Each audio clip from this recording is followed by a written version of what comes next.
Hey everybody, welcome back to my channel. I am Mariana and I will do the vibes inside for you today. So I'm tuning in now on the 23rd of December. So right around Christmas time for everyone out there celebrating. I wish you Merry Christmas. Hope everything is going to be great, that you are showered with blessings and loving good times with your close ones.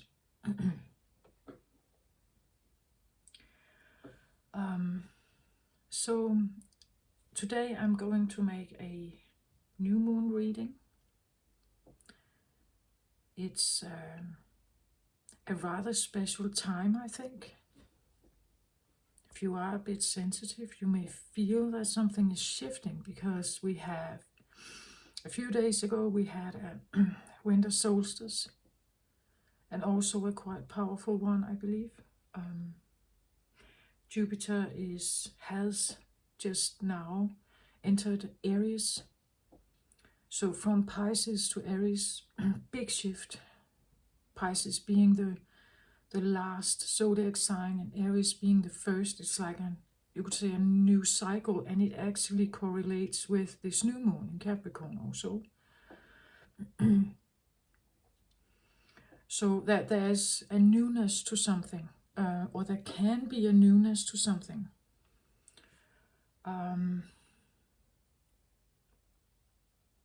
There always is, I believe, with the new moon energy, there always is. The portal is very strong right now over the next 3 days. If you want to make new manifestations, these are good times to maybe write them, or pray them or meditate on them.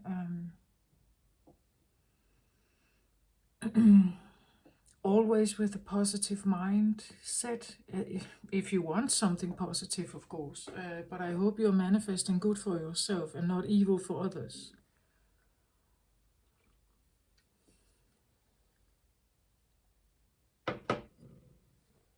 I don't know why I said that.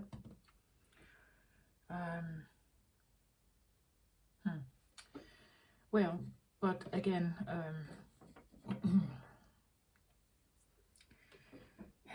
concentrate on yourself and not so much on others. They have their own journey. We can become very triggered by them, perhaps.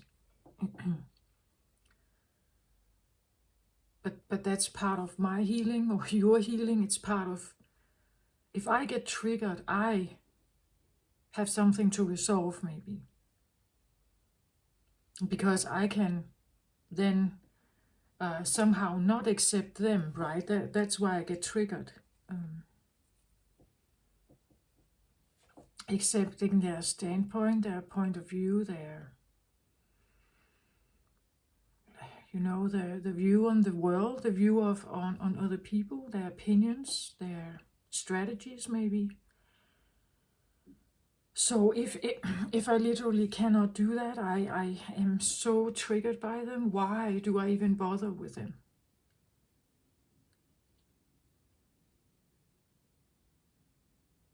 I could just walk away from it, couldn't I? In certain cases, I believe you can. It's actually quite easy to walk away, maybe. But then there's family, right? I don't think it's that easy with family relations, with children, with, divorce situations and all this stuff. There's a lot of things going on there. Maybe I'm talking to someone who has something going on here.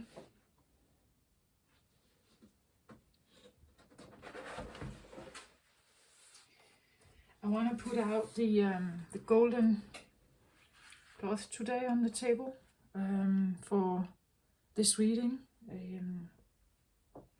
It's because I believe that Aries is the bringer of, and Jupiter in Aries, that's like massive expansion, expansion. With Aries energy, it's fire, right? So this can be like something flaring up. And again, this can be good or bad, depending on what you're manifesting. Where does your feelings come from? Do they come from a good, solid, healthy, satisfied place? Or do they come from a feeling of sadness, lack? So what are you manifesting? Jupiter is always magnifying stuff. It makes it bigger.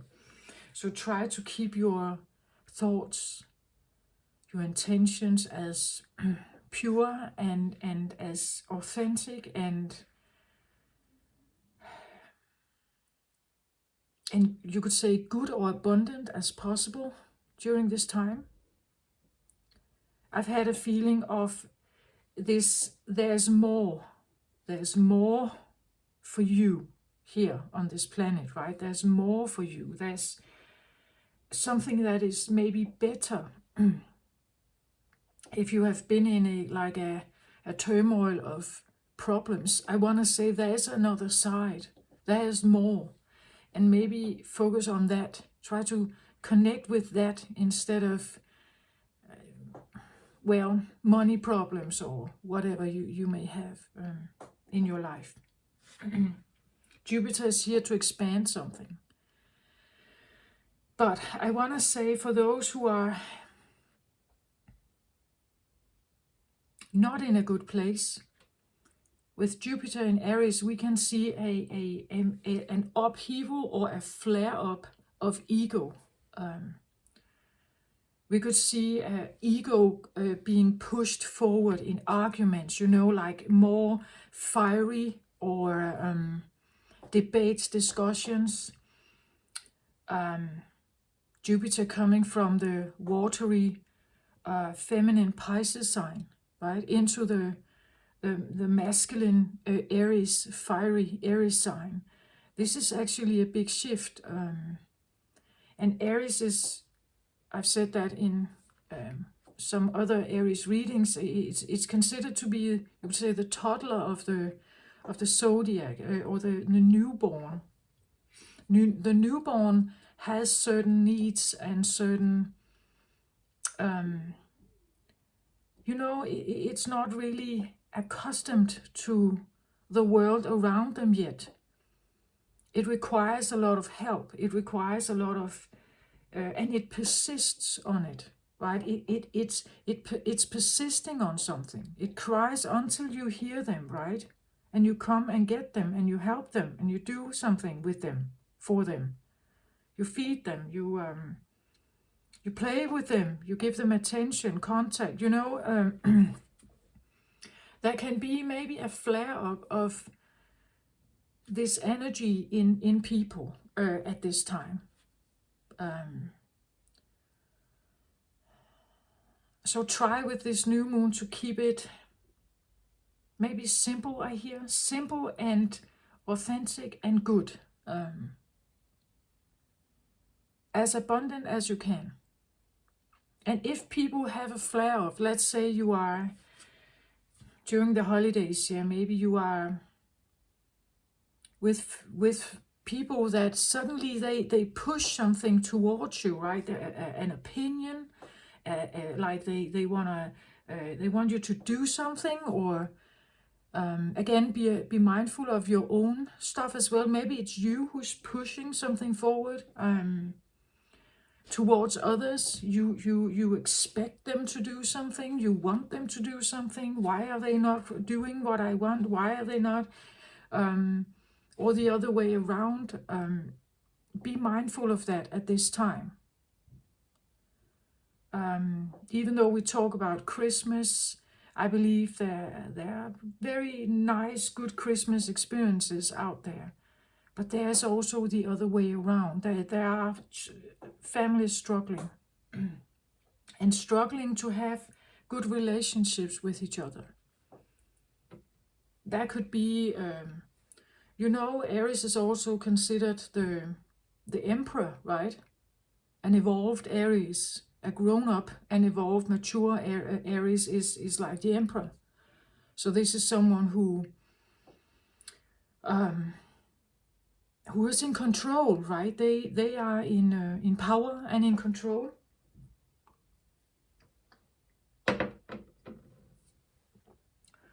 An emperor is a king of kings. He's ruling kingdoms. Like that's top management, you could say, right? Of Earth or of the continent somehow. But you see, if that is manifested in ego, it can be someone who has this very self-serving, self-righteous thought about themselves as grandiose, right? So be mindful of maybe grandiose tendencies with people within yourself. Maybe also just, but I want to say,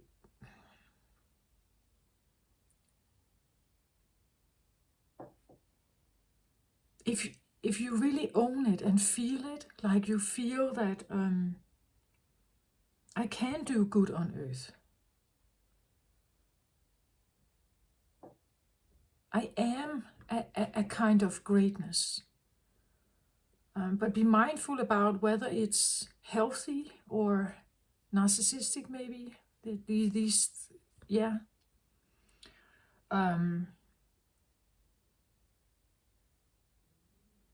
Or at least become aware of it. Become aware of it. That if you do have grandiose, more narcissistic thoughts, I'm not saying it's necessarily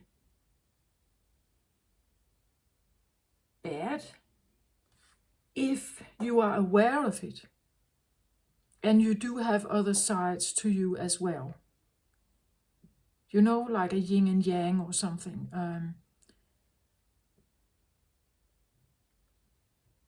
And if you do have some of these thoughts, then maybe figure out how to harness it in a good way. Can I build a business maybe? Can I somehow, can I use this very selective energy maybe? Can I use it for something that can benefit me, but maybe also benefit others? If I believe I'm grandiose, or I am very good at this and I want to become successful in this area, you know, like take it and look at your pieces, I want to say. Look at your voices, like what different kind of voices do you have inside? With the Aries energy, there can be anger and rage, but there can also be partying, right? And having a jolly good time and just going out there and do my stuff, do my thing. And not having boundaries, like I'm just going to have the most fun Christmas, whatever. I'm going for the most enjoyable, most fun. Maybe a bit over the limit, or a bit over the cliff, maybe. Aries can have that tendency also. I'm going for the best ever, right? Whatever that may mean for you. The best ever result, the best ever date, the best ever shag, the best ever party, the best ever feeling, right? The best ever, because that's embedded in the Aries energy. It has this, and it expects it also. Like, you know, the baby expects that if I call for something, it's coming. Everything I want is coming, so that I get the best nurture, the best care, the best food, the best ever. So consider your situation, right? And figure out what is What does this new moon in Capricorn wants to tell you? In tarot, Capricorn is the Devil card. That's why I bring this up, because the Devil card is where we sometimes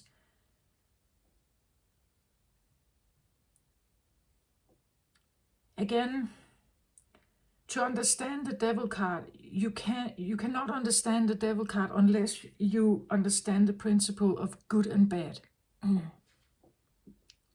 or so-called good and bad. The Devil is considered bad. It has a grip on you. It has a grip on someone. It holds you back maybe, or it holds you down. It could be the feeling of either you are the puppeteer or you are the puppet controlled by a puppeteer. The Devil card for me can sometimes be the consideration of being part of a matrix, a bigger dominating matrix where you are just this little pawn and you have to play along certain rules to interact in society and so on. In a religious system, within a family system maybe.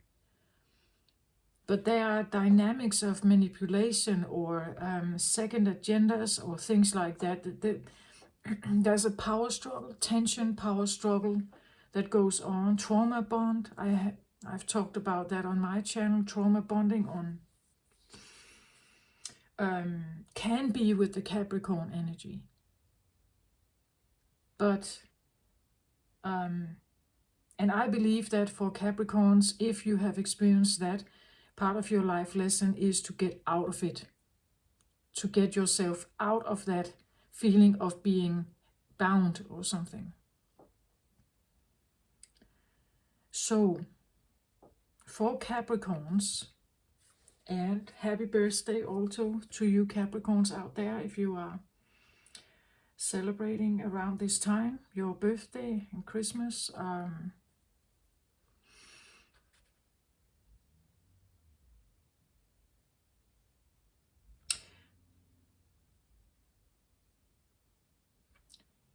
It's I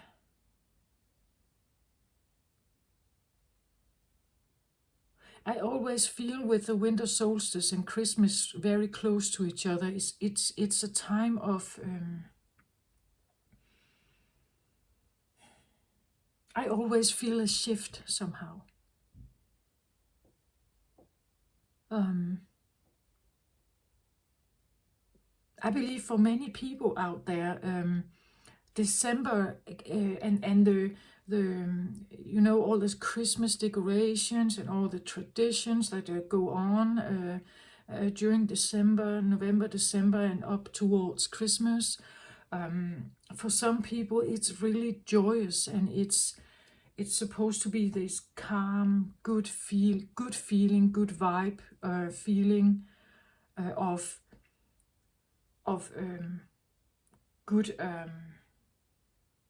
good deeds, right? We give to the poor. We become very conscious about. Compassion is part of maybe the Christmas tradition and so on. But for me, Christmas time is always, or has always been, very mixed feelings.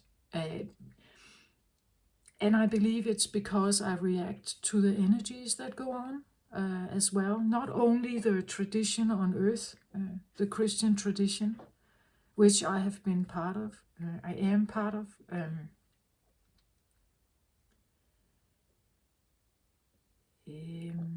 I think personally, this whole decoration thing, I have an abstract feeling towards Christmas. I think that there is so much going on that has nothing to do with the birth of Christ. If we believe that Christ is the Savior, or at least one of them, one of the Messiahs of earth. The Christmas tree, the decorations, all of that is just nonsense for me, actually. The idea of presenting someone with a gift, I like that idea, but it has become very commercial for me, too commercial. But that's just my opinion, right?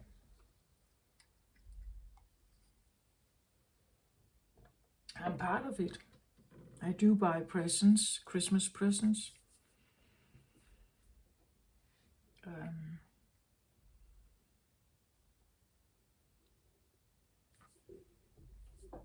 So I'm having a paradox, you could say.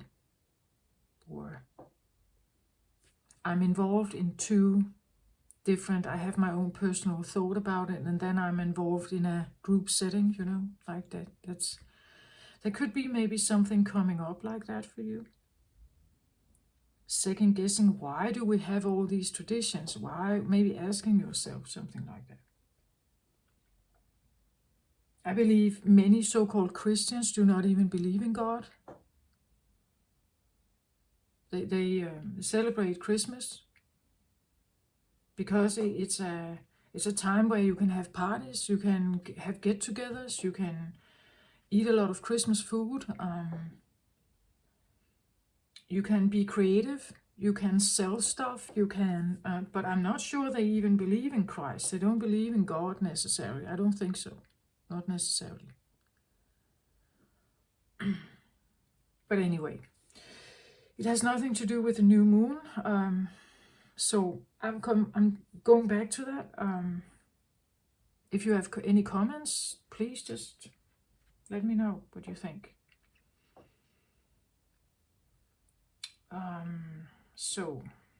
But again, I feel like there's a strong message of there's more, right? There's more abundance to be had if we believe in it.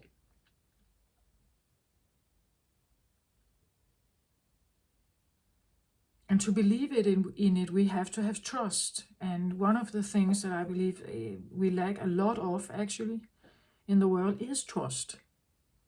So a change of perception is maybe needed to get access to the things you want.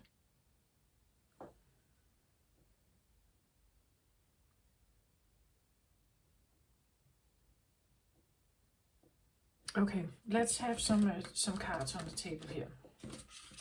Let's see what this new moon in Capricorn has for us. What it would like to tell us. And if you believe in law of attraction,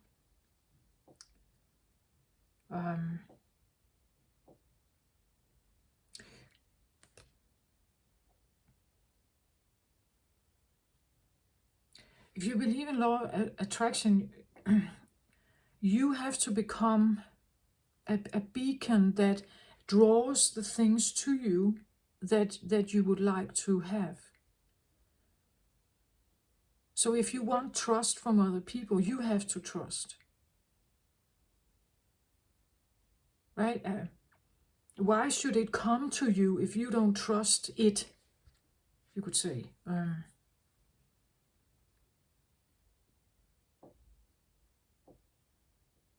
So if you have been someone with a broken heart, to trust again is a big step. Truly trusting again. And this is where you have to become very honest with yourself. Do you actually trust, or are you just saying you do?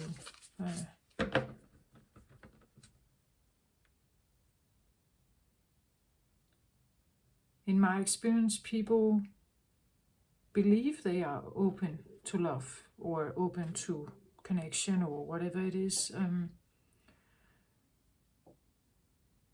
But if it's not happening, there must be a reason for it, right?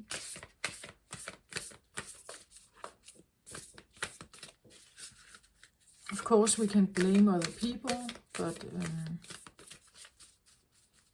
is it changing anything to do that?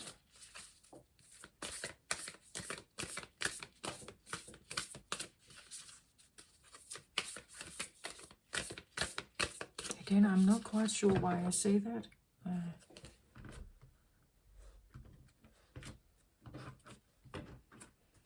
But okay, but yeah, to a certain point I do understand, because I just mentioned the good and bad idea of the devil card and everything.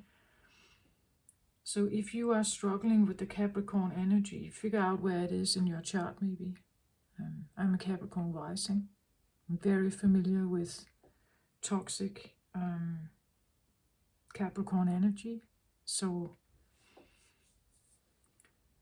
yes, I feel this as well. The dynamic right now, the Capricorn season as such, has always been very mixed for me.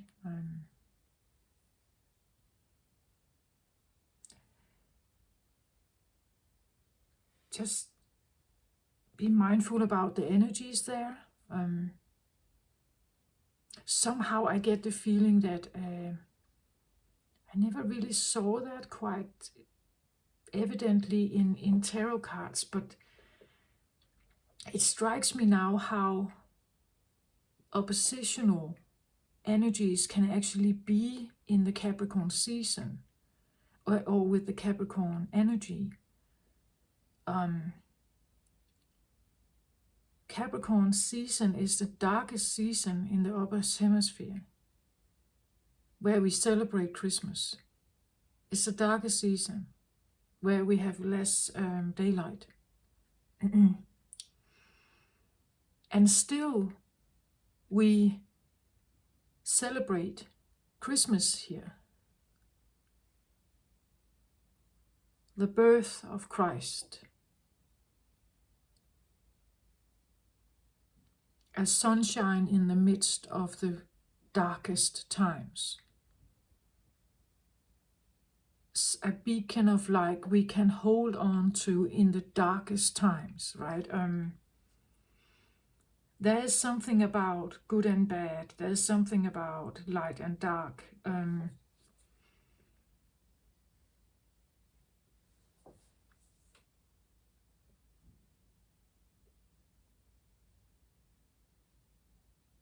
I get the feeling also of hope, like if you are in the midst of the darkest time of your life, if you have nothing to hold on to, if there's nothing that can inspire you or bring just a little bit of light, it can be quite chaotic. If you were left in the dark all by yourself and there's no bit of light there, what that would be like, right? It's almost like Capricorns, maybe they need something. They need something to hold on to, right? And maybe that's why we put Christ in here, right?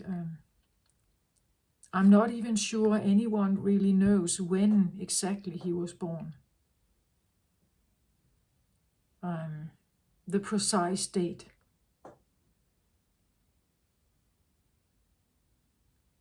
But it's a mainstream thing we celebrate at this time, right? I'm not saying it's wrong or anything. I'm just questioning why did we choose that, right? Because it makes sense. It makes sense. It's the darkest time. We know winter depression, for those who experience that. During a winter depression, it's important to have something, right?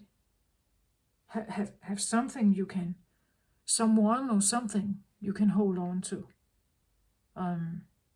It's the coldest time also, at least on the upper hemisphere. It's the coldest, darkest, to a certain degree, for some people, the most loneliest time. Even though they may surround it with family, Christmas time can be, and New Year can actually be extremely lonely for some people. The dark night, it creeps in somehow. It's cold, it's dark. And even when the sun is up, it's not really that great weather. It's not necessarily sunny or anything. It can be quite gray. There's no colors. all the vegetation, flowers, grass, everything. It's rather grayish, right? It can be a flowerless time, a colorless time. Maybe that's also why we have Christmas. We just throw in Christmas, right?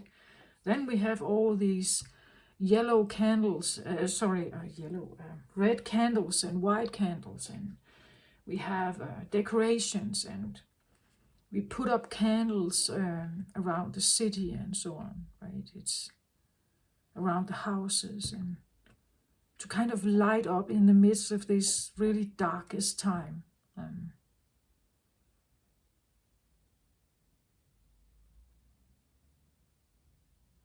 Can you be led astray during this dark time? Is there maybe the devilish thing, the devil card? Is it because it's easier in the darkness? It's easier in the darkness to lay people astray, manipulate them, or somehow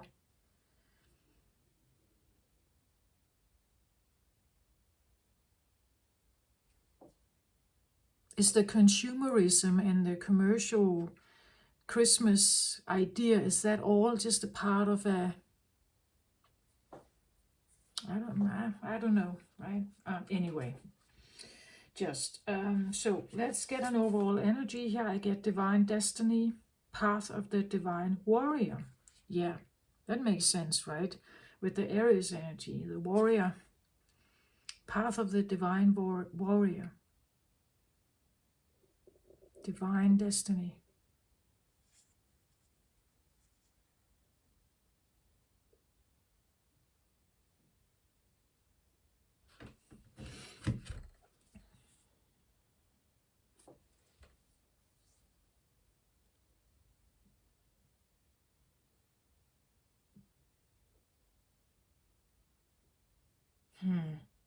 It's interesting. It says divine destiny, but actually when I look at her, I don't feel that she is.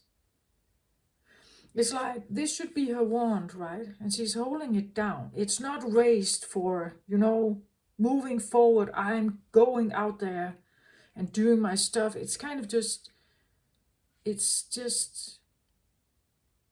there, but she hasn't really taken it up and gotten herself ready somehow. Maybe speaking with someone here, right?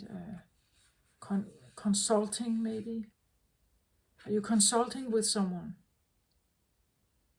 Or is someone influencing you here that could maybe take your power away a little bit? You have a divine destiny. You have a divine path. Maybe you actually made yourself ready. And when you speak to this one, it could be the feeling that they disarm you somehow. Or, yeah, could something disarm you? Or not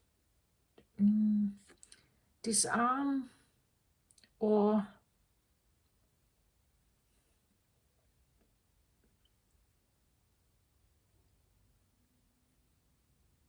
take your power away, maybe? It's just, I don't get this fierce feeling about her, actually. Maybe you know that you are on a divine destiny here, that you do have a destiny somehow. But taking this and actually become ready to fight for what you want.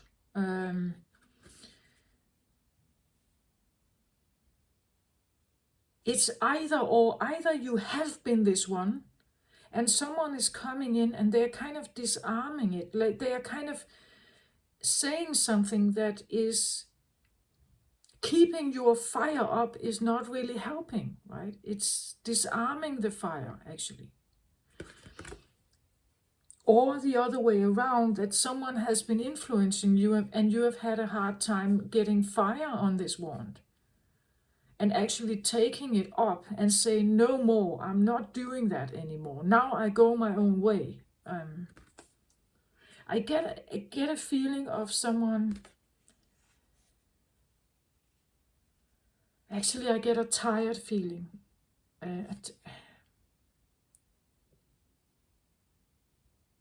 It's like the face here is, to me, it doesn't come across as a fierce, aggressive, or I'm going my own way. It comes across a little bit like, really, do you want to keep this up? Do you really want to keep this going? I'm kind of tired of this, or I'm kind of exhausted. She comes across a little bit exhausted, actually. Being a divine warrior, or the feeling of a divine warrior, could be maybe exhausting. Having someone who is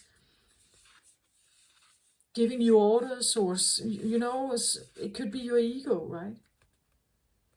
It could be it could be a person, right? Yeah, it could be the feeling of someone,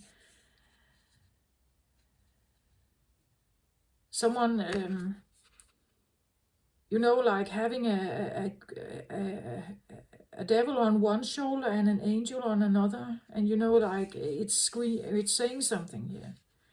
And I just feel like when I look at her, because she's beautiful and she's still, like, she has an armor on, she's ready, she spread her wings, she has the wand. I just get the feeling of disarmed, or not ready to go to war. Maybe considering it, becoming ready, or listening to something, building your confidence, maybe.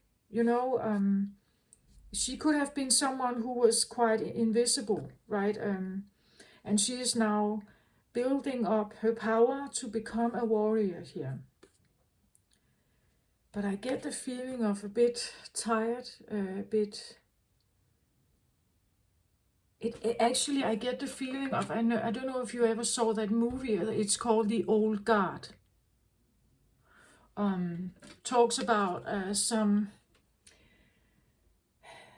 handful of immortals that guard the earth, and they operate from, actually darkness. They operate from an anonymous, very hidden place. They are hiding. They are hiding their faces. They can be discovered, right? Because then people will figure out that they have lived for hundreds of years, or thousands of years, and they have been involved in stuff all over the world. And we follow one of the guards more closely, and she's a feminine warrior, very fierce and very tough.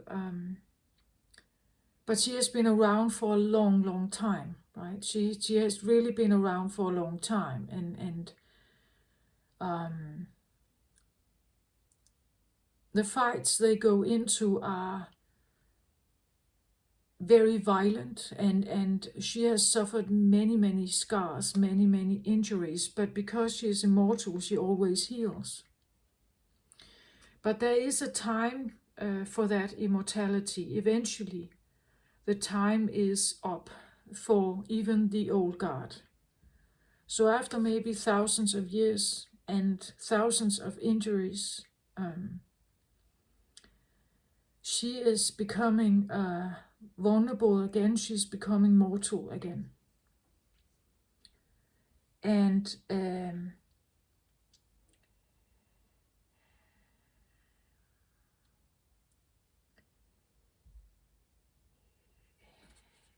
that's actually what I feel like. It's either someone becoming that guard, right? Or the other way around, that someone is losing the power they once had. Maybe they have been listening to, an ego voice. I said something about the narcissistic voice, and being immortal, and a fierce warrior all your life, right? Someone who, you could even say like the emperor, right? The emperor has maybe fought many battles to become the emperor, right? To defend his kingdoms, to defend his empire. He could have been a fierce brave, strong warrior, right? And he is so because he's listening to whatever he was told and what his own voice tells him. So let's say you're dealing with someone who all their life has been very strong and fierce and brave and everything. And they have fought and won a lot of battles. But now it's like something is coming in here that tells them maybe to put the weapon down, or it disarms them. Something is maybe coming closer here that disarms them of this power here.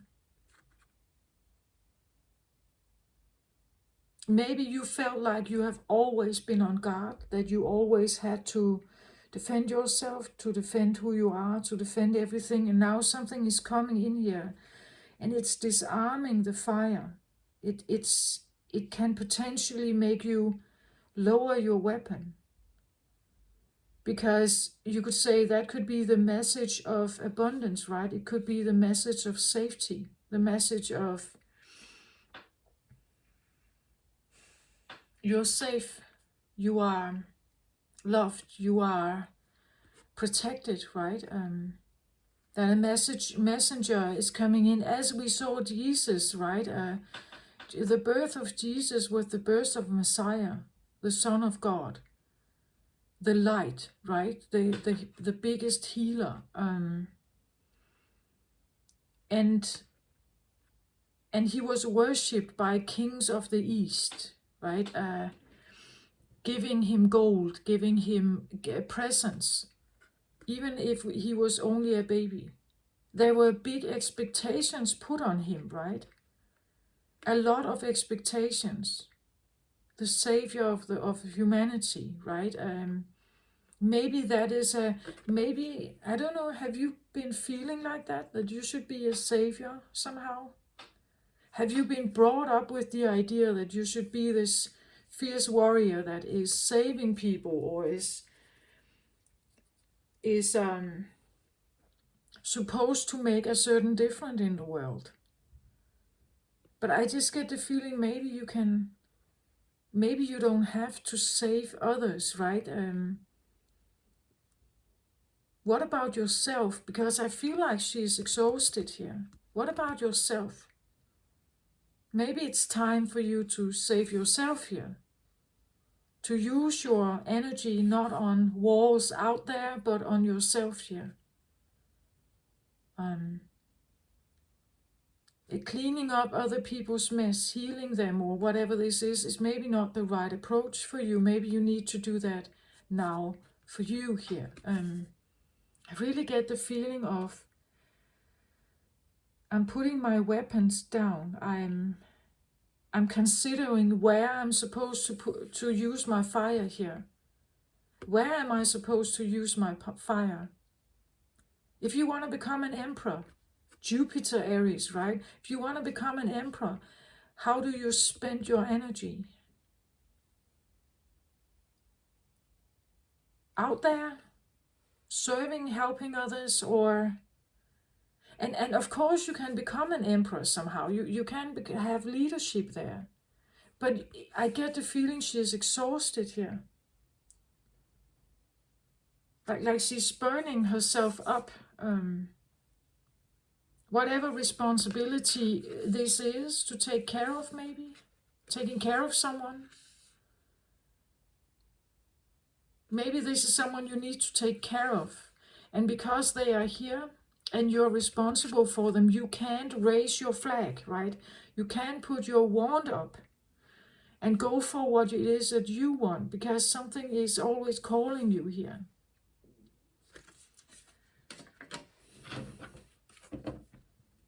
Maybe it's time to consider, is there an opportunity or a possibility to change that situation? At the bottom of the deck, I get healing the divine masculine. Yeah, that makes sense actually, because I said Aries is masculine, right? To take the wand here and raise it up and become fierce and go for what you want. If you have an unhealed masculine energy here, or a broken one, an energy that has been suffering, or it has received a lot of hits here, maybe it's not that easy to raise your flag, or to raise your wand, your fiery wand here, and become fierce and brave and just go out there and show your muscles and be brave and be a warrior, be a soldier, right? To fight for something here. Maybe it's not that. I get the feeling of a very exhausted feminine energy. Maybe she has tried to be masculine here, because it seems like the divine masculine here needs healing. Because he needs healing, she has been fighting. Maybe for both of them, if this is a yin-yang thing inside you here, that he may not have been well, this one, and she has been battling. For both of them, maybe. You see that there's something, listening to something here. Maybe that's what she feels like, that he is the bird directing her, but she is becoming more and more exhausted, because she is actually not a warrior, right? He is. She is doing her job. She is doing his job also. Doing two-man's job. That could be the feeling. And again, remember, I said the devil aspect of Capricorn, right? Are you in a situation where someone is not, if this is let's say this is a husband, or a part of you that feels weakened, that doesn't feel strong, that you don't have a strong sense of willpower, maybe go-getter energy, you actually reside more in the feminine. Now we understand why she is tired, maybe, right? That's what I get. I don't get, it says here, path of the divine warrior. Yeah, maybe it's like she was given that path, but it was never hers, right? It was never her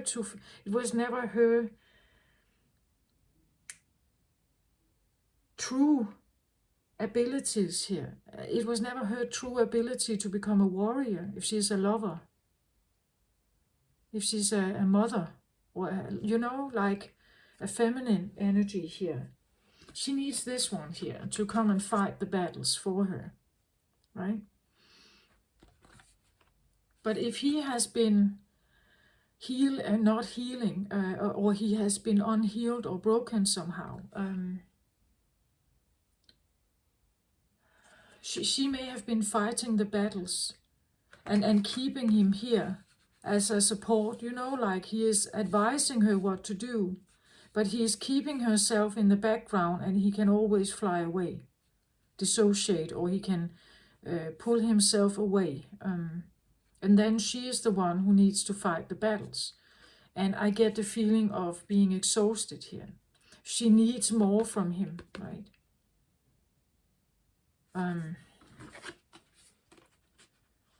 It says here Osiris rising. Well, he was a king, right? He was married to Isis. And this is the Isis oracle here. This was her husband. So maybe Isis has been fighting a lot of battles for her unhealed husband here. He was killed. Osiris was killed. Would say a backstabbing. It was a jealous brother who wanted Seth. A jealous brother wanted his power to become the king instead of Osiris, and he killed him so that he could take over the throne. But Isis actually tried to find whatever pieces was left of Osiris and put him together again. And she rose him from the dead.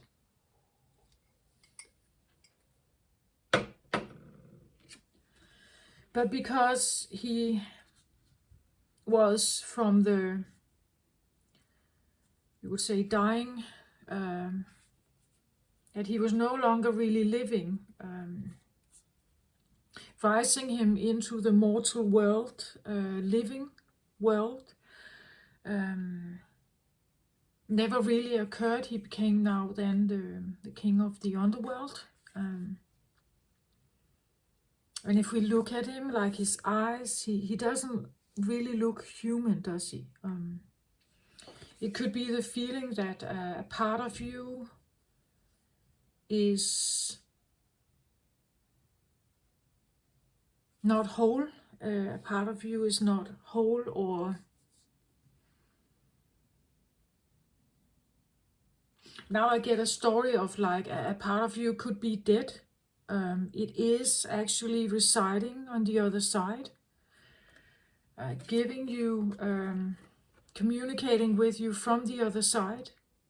So the beloved, let's say you, I don't know if that resonates, but a beloved on the other side is asking you to keep fighting, or keep becoming stronger, guiding you to become stronger here and become a warrior, or do like him, or something like that. Do like me,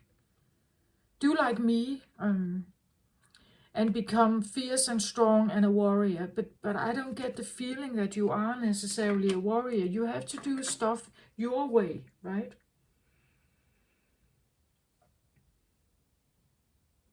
He's green, right? He's green.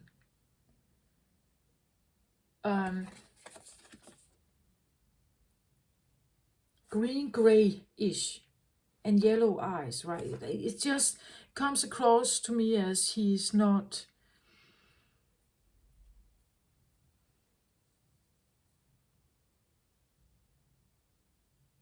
like, he's very powerful, this one, right? Look at how the intense eye contact here. It's like someone is with you. I get the feeling of with you. The underlying energy is usually the driver of this. The driver, it comes from deep inside you. Something wants to rise up and have a say. Maybe something wants to scream, right? Something wants to roar from the inside. A very powerful masculine energy here. But somehow I feel like it's, I'm not quite sure you like it, actually. It's quite exhausting. It's like the scream of a baby that never stops. Or, well, not baby, but you know, like something that keeps asking your attention here. A roar from the deep abyss. And because it can't, it's in pieces, or it operates from the underworld, it can't have a body itself. It can't interact in this world. So it's asking you to do so. It's asking you to do so on its behalf. So you becoming a warrior is maybe not what you want, but it's asking you to.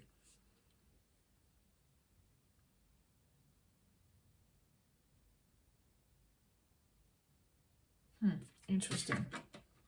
Again, yin and yang. I just really feel like I get the feeling she's exhausted here. Oh. That she's exhausted by someone else's voice here. I don't know if it's a deceased loved one, if it's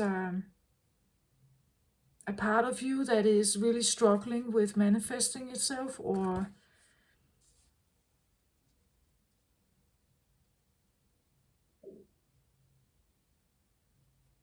again from the underworld. It comes across as,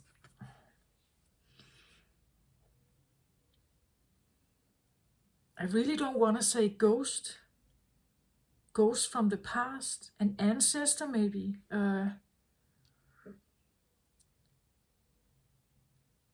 Can can I have a card on this feeling of like, because it's just his eyes and everything. He comes across a little bit like a, you know,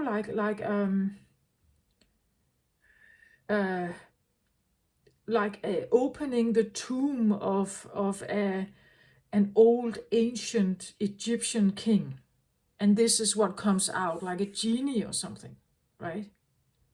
Yeah, he looks more like a genie, or a genie, yeah.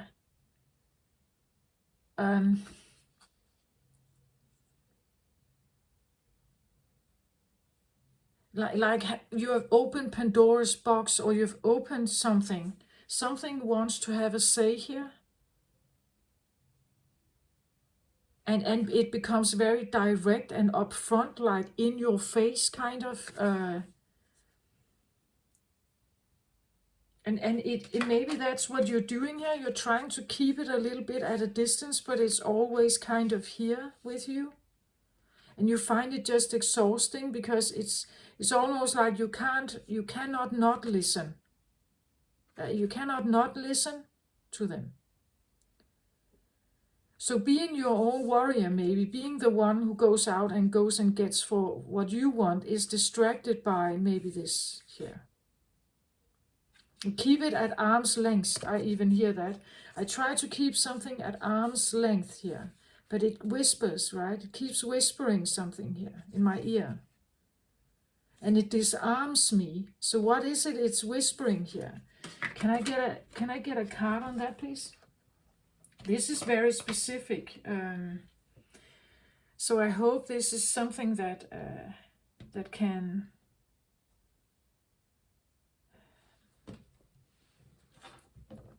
I get a card on what is this time? Why do I feel like this?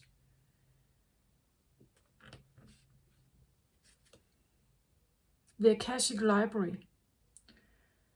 Okay, so there's something about the Akash here. Karma, perhaps. Karma. Someone from, yeah, now I get ancestor again here. An ancestral, maybe, or karmic lesson to be paid. Someone connected to you from your Akash, from maybe a previous lifetime.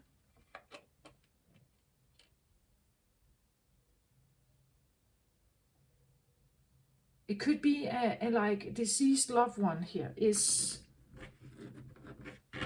the Akash Library could be actually the librarian here that is speaking to you. It speaks about your life story, all your Akashic memories.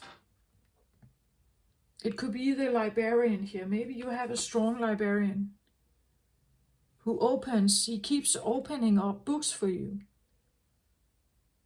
about your previous lives, perhaps, here. But why is that? And maybe that's why you keep hearing that something new comes in, like, you know, you get epiphanies, or you get some kind of, again, it's air, bird. So I get the feeling of messenger, information, perception, things that come in somehow. And it's again, this feeling of derailing, like if it was not there, maybe you would take up your torch and you would go there, right? But listening to this attachment, or whatever this is actually disarming you. It's like it's exhausting somehow to have to deal with both. You wanting to do your own stuff in life, and then listening to someone who keeps informing you about something here. Who keeps telling you something, reminding you about, you could say the Akash could also be something about, oh, you have to honor your ancestors, right? Remember to be a good daughter or son. Remember your roots and where you come from. It could be that in your Akash you may have a lot of history in lack mentality, maybe. So your entire Akash here could be an Akash of a big book that talks about lack or disruptions, or that we could even say, because she is a woman, that women cannot be fierce, right? Women are supposed to be submissive. They cannot be warriors, right? They cannot pick up the wand and go for what they want and become successful, and only a masculine can become that, right? So maybe you're an Akash story here of prejudice about successful women, powerful women, that powerful women cannot be a thing. Only men can. Right? You know, something like that. And again, you have an Akash here. Maybe you have lived so many lives where you have ended up being the poor woman,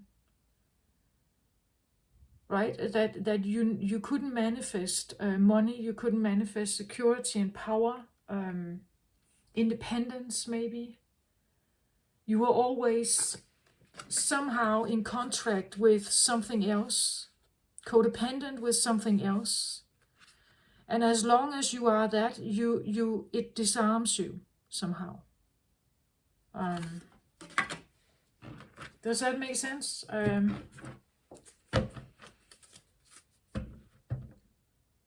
I get an energy of why I feel this deceased or ghost-like, genie?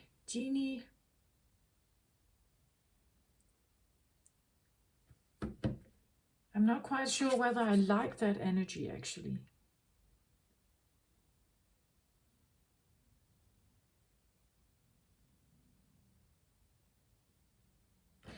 When I look at him, he also comes across a little bit like a statue, like a bronze or copper statue that has become, you know, like greenish over time.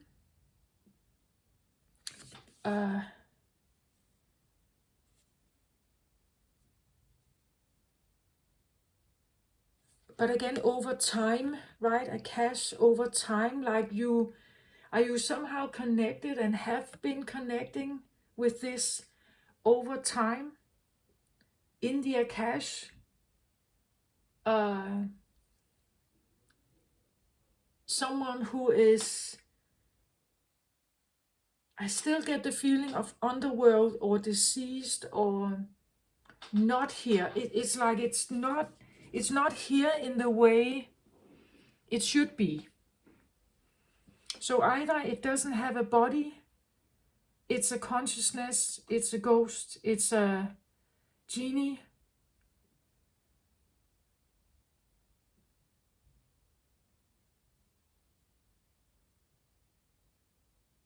I don't want to go in the sense of demon or something, but maybe not living.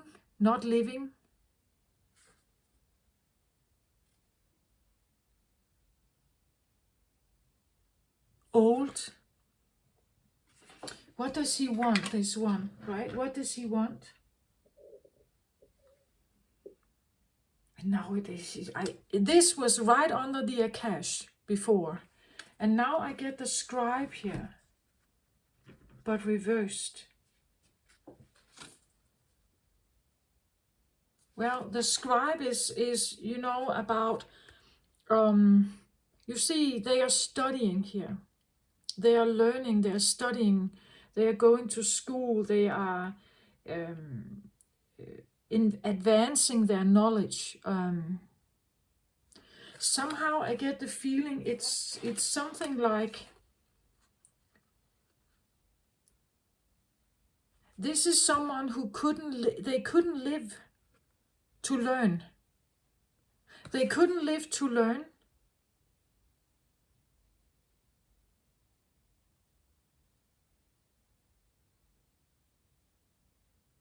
So they learn through you. They learn through you here.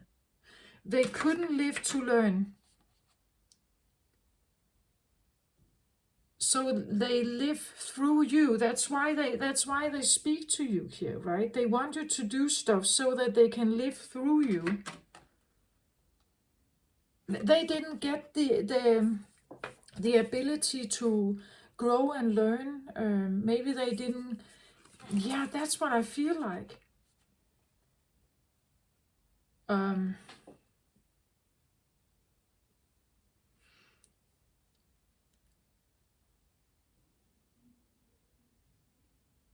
They didn't get the ability to learn, grow up, go to school, to that's yeah. That's what, if you believe in reincarnations and the soul coming back again and again, it's because they're supposed to learn something, grow something. They're supposed to overcome certain things, overcome karma perhaps. And we had already the Akash, right? There's a karmic link here between you and someone else. Someone who is not in form, I believe. They don't have a physical human form. They may have a different form, I don't know. But they're not in physical form. I think they are actually quite powerful. It's a big consciousness. Again, and somehow I feel like it's in your face, like you hear them all the time, holding this one, like on an arm's length, holding it away from you so that you can live your life is difficult, I think. This is exhausting. It's like needing to live two lives at the same time.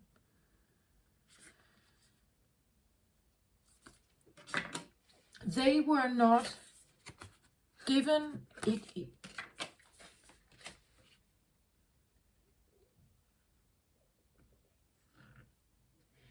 I get almost like unborn.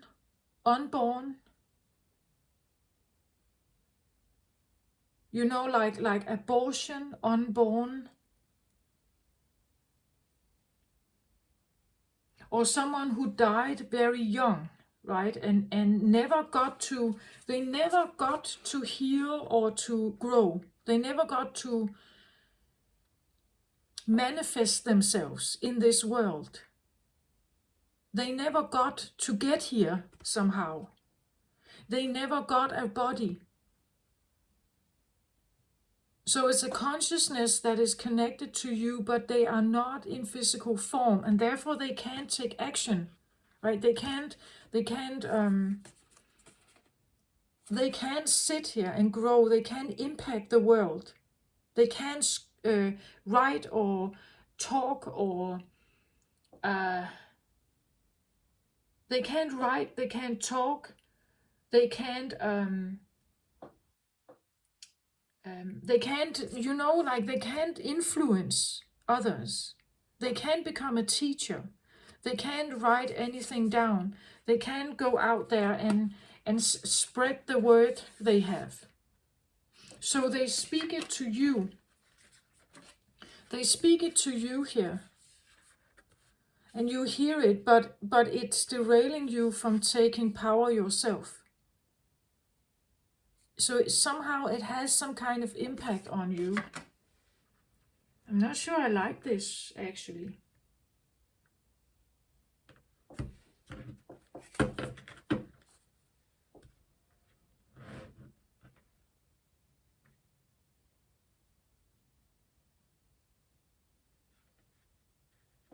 It can be part of yourself that is trying to reestablish itself in you, right? Something that may have been like pushed down or something that tries to, and I get the feeling like it's speaking to you, or it's somehow,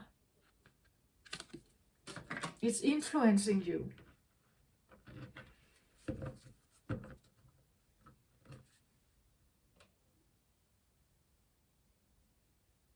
The War of the Roses.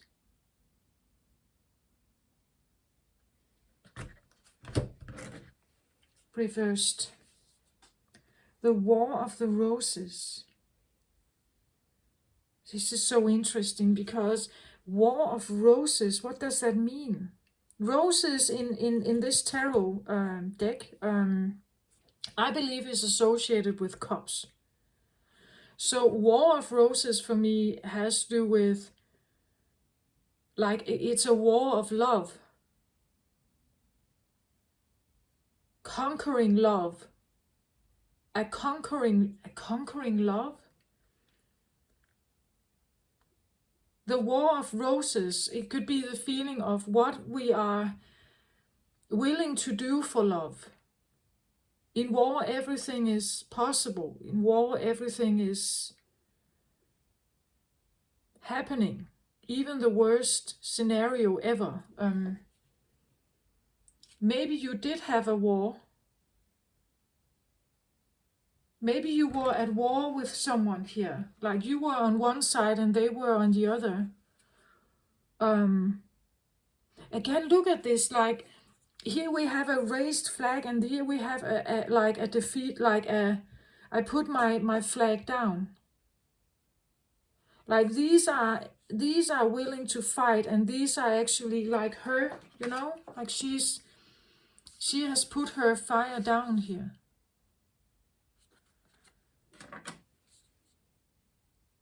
The feeling of, if you need to go to war, you need an enemy. If there's no enemy to fight, you can't really go into war, can you?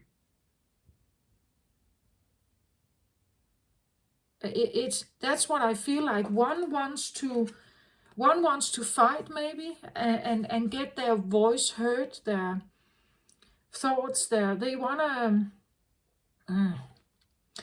fight. I feel like they want something here. And maybe you have been fighting or listening to this voice, and maybe you did almost go into battle here because of it. Maybe you have been in a battle here for a long time with someone, but now it's like I see like the flag is down, right?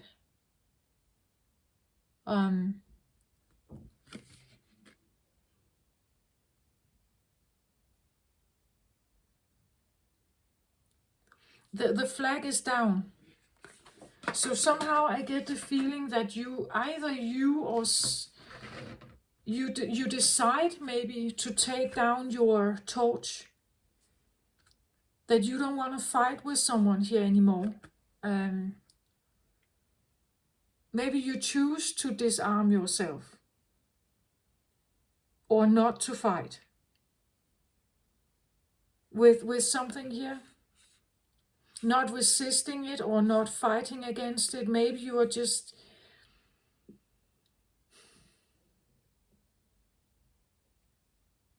In war you need an enemy. Again, it could be the feeling that maybe she decides, I'm too tired, I don't want to fight this anymore. I put down my weapons because I surrender to this. Or I don't want to fight you anymore. I don't want to fight the voice I hear or the connection this is. I don't want to keep a fight up. I'm not. Again, maybe you have been... It says here Osiris rising here, so maybe this is a voice inside you that it becomes closer and closer and closer to you, right? So you can't deny it anymore. And maybe you have tried to, maybe you have tried to fight against this. Maybe you've tried to fight against it. Again, look at the black or the dark flag as opposed to this other flag, right? Which is seemingly colorful, color alike with this wand here, right? Or flag, whatever you want to call this. It seemed like someone is surrendering to something here. Maybe you did in the past. Maybe you surrendered to something. Maybe you do want to surrender to him here.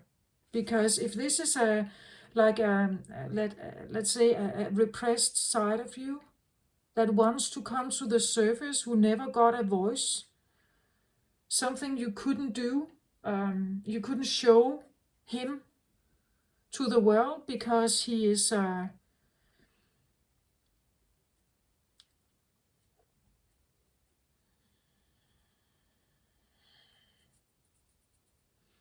as I said, it's like he's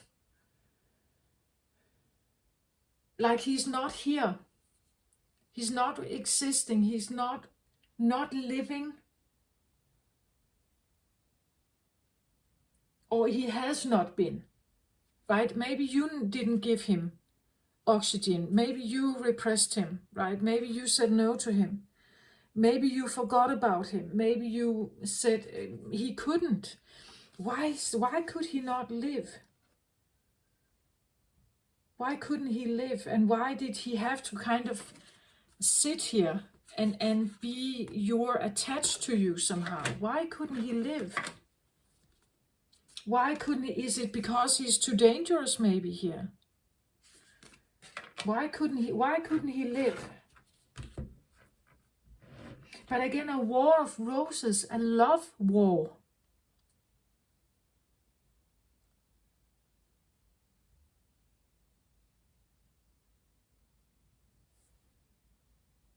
Why couldn't he live? Why could he not live? The waterfall.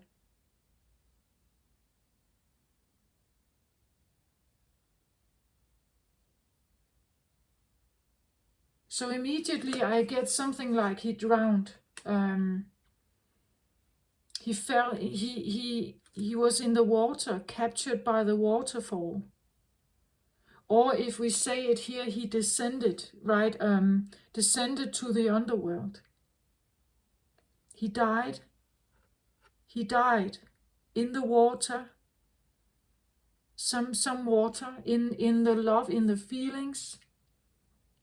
He got absorbed in the feeling and descended, or lowered his. Again he feels like non-dead or non-living.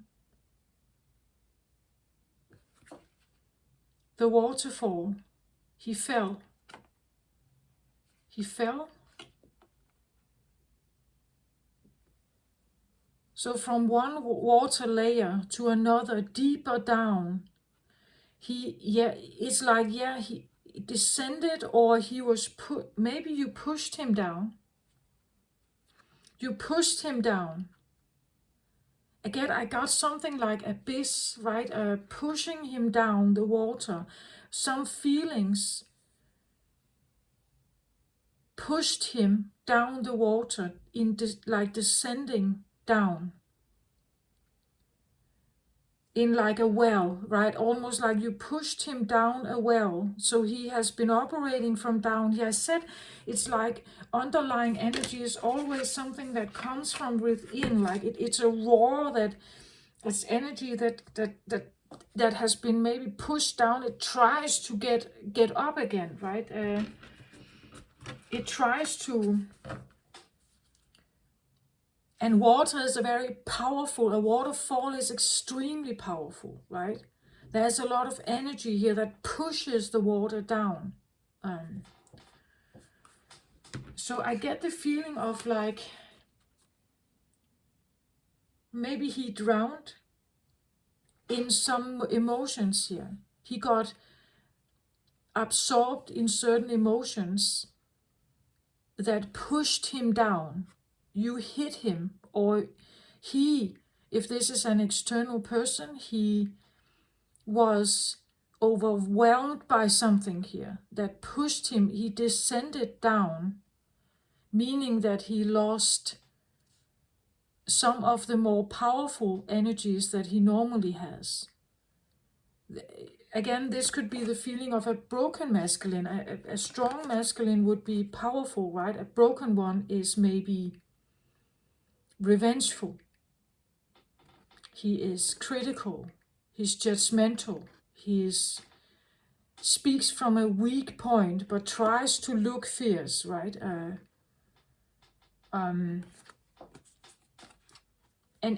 somehow he descended down in, I get the feeling of a well, right? That this is a well, and he is down here, and you here, you have been operating up here. It could be an ego thing, that something is residing in you, but you pushed it down somehow. Like this is Earth's surface, right? And you are operating here, but you had to push it down the well, to the bottom of the well. He lays there. Maybe you rejected him somehow. Something in you here, you rejected it. It couldn't exist. It could not exist. It could not exist. He could not exist. And remember, masculine energy is a driving force. It always wants to do something. So maybe it has been roaring inside you always, but you never gave it space. You never allowed it to come to the surface. But why is he dangerous, this one? Is he dangerous? Is he dangerous? Like, in what? Why could he not be there? Again, I have this feeling of, it could also be the feeling of someone sitting in a trance, right? Sitting in like the human body is in a trance, but they see something. Like when they put themselves in this position, they have this massive sight. Like they can see everything around them, right? It's like they have, their eyes become bigger. They can see everything.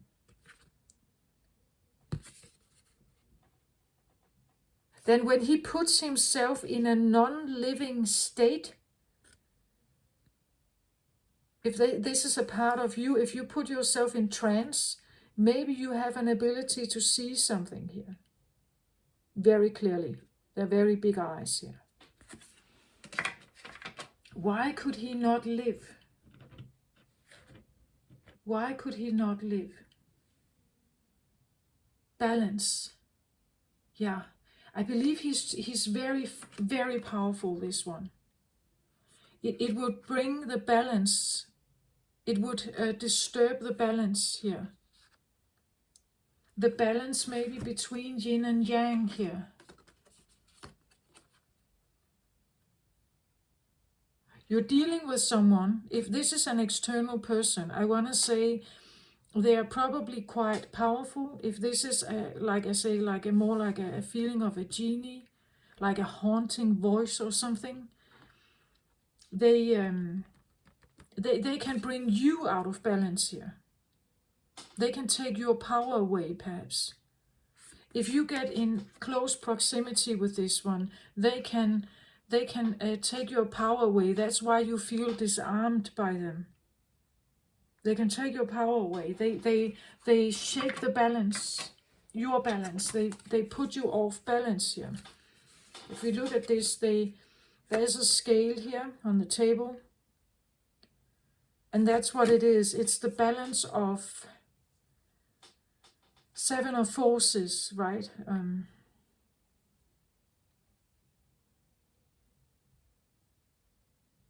There is something about, again, look at look at this. We have the scrolls here.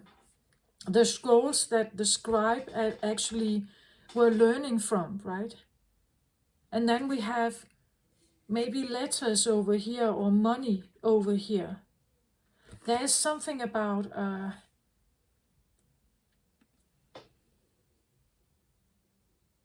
an imbalance, definitely an imbalance. He was pushed, you pushed him away, or you shoved him away inside. If this is a part of you, you shoved him away, because if he got to the surface, he could take over everything. I think he could take over everything. He sees everything.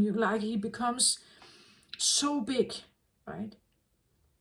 He could take over everything, meaning that this would disappear. So instead, somehow you managed to live, first of all, and to keep him at arm's bay. You made him smaller, like you made him into a bird here. He's not that strong. So for now, he's like this.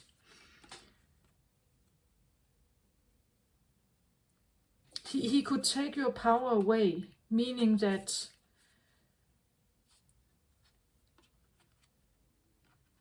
he would create an enormous imbalance. Imbalance in what? In your family? Let's say this is a part of you, and if you showed it, it would have enormous power, right? And maybe it was battled, right? Maybe you couldn't have this side of you. Maybe this was not appreciated. Maybe you were forced to give it up. And if this came up to the surface, it would create an enormous imbalance in the family, maybe. Right? You would become a threat, maybe, to someone in your family. So what is this an imbalance of? The scribe, it says here. Again, he is an imbalance to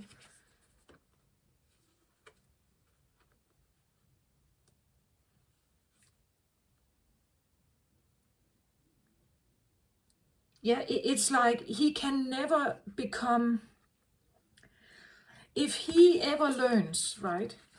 If he ever learns something, if he ever gets something to say, you see him standing here like a teacher, right? If he ever gets something to say, it will create an enormous imbalance in the family, perhaps, right? There can only be one teacher here. Maybe that was your father or your mother or something. If this came up to the surface, you could maybe be a rebellious pupil, right? And that could not happen. The rebellious pupil could not be. That would create a lot of imbalance. Maybe it was not safe. What would be disrupted? What would be disruptive if he came forward here?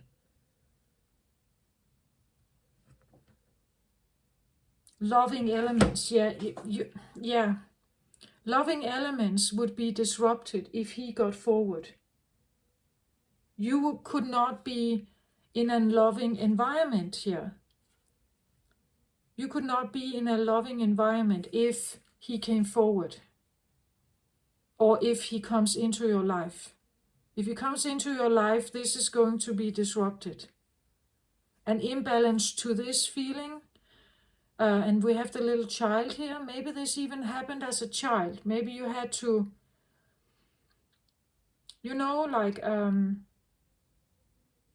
shut it down.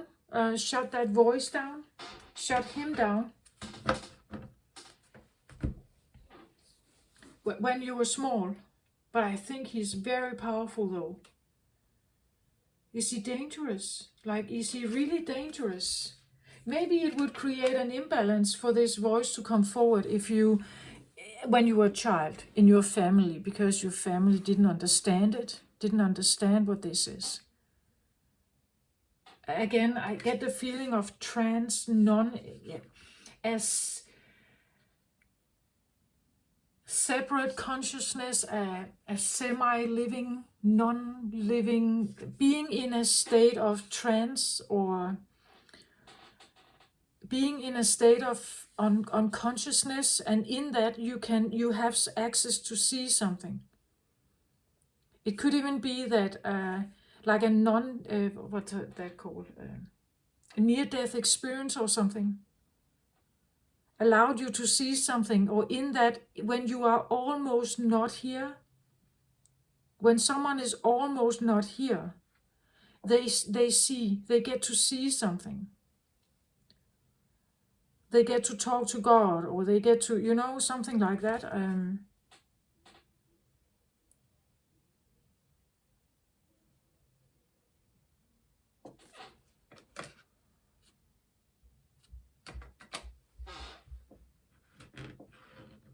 Is he dangerous?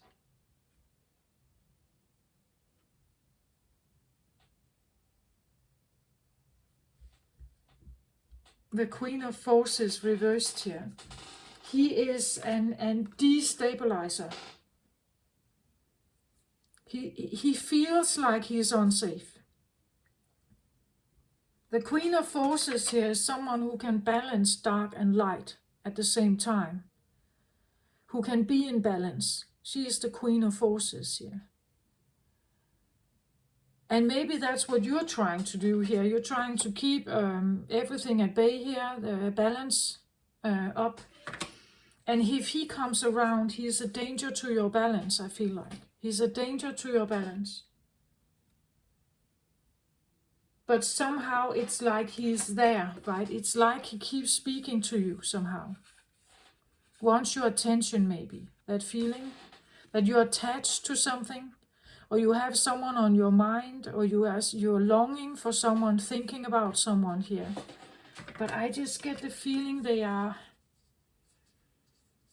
said something about this idea of narcissism in the beginning. Narcissists are totally and utterly controlled by the ego. There is no self. I get almost a feeling of that here, right? Someone who is... I even said that in the beginning, didn't I? Something like that if you have a narcissistic tendency within yourself, that become aware of it, or what it wants, what it's looking for. And why is it calling you here? Why is it calling you? If it gets you out of balance, why is it calling you? Maybe it wants you to get out of balance and retrieve more and more back into the ego state. It's just you become aware of it. Maybe that's something that is highlighted during this time as Jupiter and Aries, that become very much aware of your ego voice here.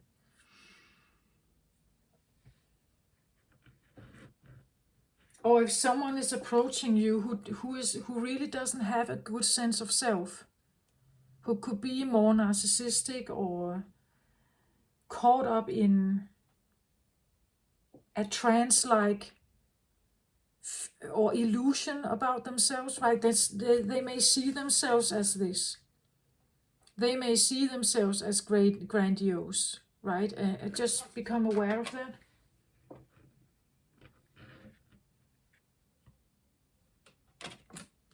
What does he want? What do you want?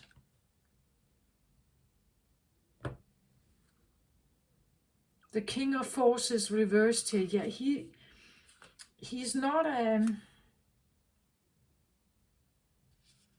he wants to be able to influence stuff here. He is the King of Forces reversed, right? He's put in a position where he has no power. He's put in a position where he has no power. And he doesn't like that. He's put out of the game, you could say. He's taken out of the game.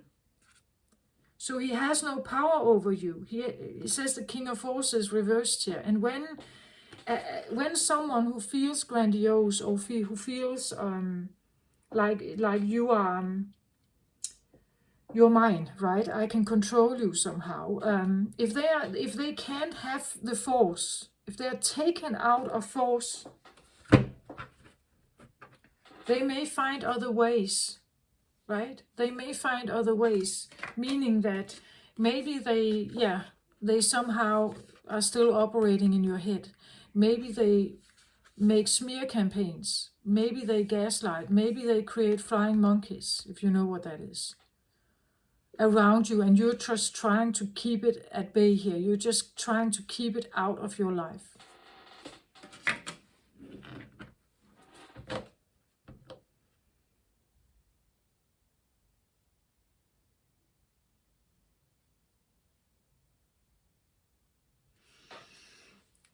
But I get the feeling he's quite convincing and quite persisting, this one.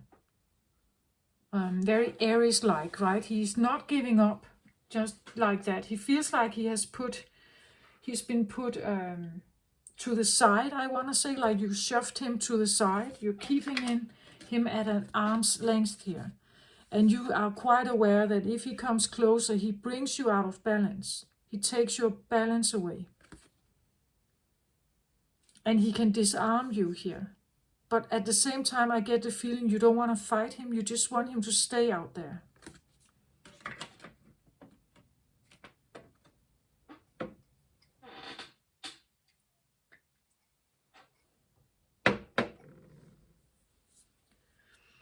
Okay, let's get some other cards on the table here. Another tarot deck here. Okay, so this is a new moon reading, but I get it's quite specific. I hope you get the dynamic of this. It's quite like you have someone around you who can take your power away somehow. They disarm you. You become exhausted around them. It's like an exhausting thing to have it around, I think.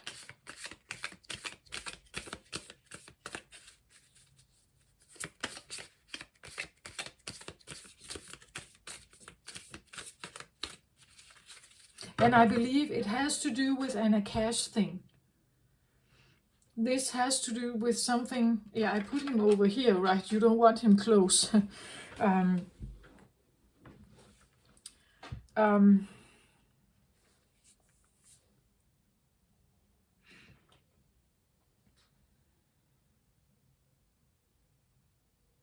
So if this is an internal thing, if this is your yang, inner yang, reviving him would bring you out of balance. But is this a life lesson to somehow manage this? To have an active yang energy and heal that energy, for you to have the abundance that you may need. Maybe you need him. You need part of him to have the abundance that you need. As I said, maybe you can channel that energy into a business, right? Something like that. Into something productive for yourself. Instead of maybe just hating him or hating the idea of this, maybe you could literally use that energy for a specific purpose.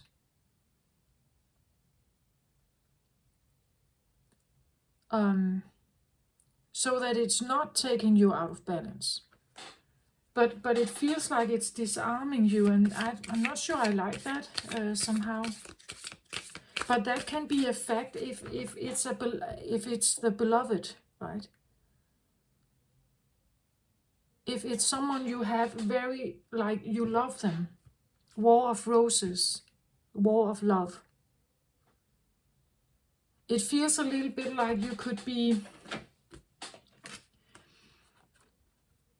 if this is an external person, you're in love with someone, or you were in love with someone. It could be the feeling of an ex-person, maybe. I said non-existing in your life, maybe. Non-existent as in they don't live anymore, but they did once, right? And they were your beloved, right? But it was maybe like a feeling of a love and hate, light and dark connection, right? That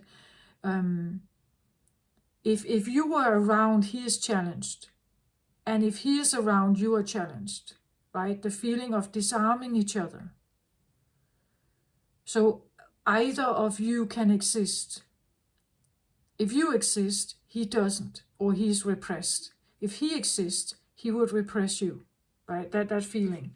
So it's survival of the fittest, or war of someone lost here somehow, right? And or maybe you are almost about to give in to something, that you feel so disarmed and so exhausted from something that you're almost saying, okay, I'm not fighting anymore. if I'm supposed to let this come forward, then let it come forward. But you may know that if I let this come forward, I, as me, will not persist. I need to change then. I need to become something else. Maybe that's an internal battle you have, that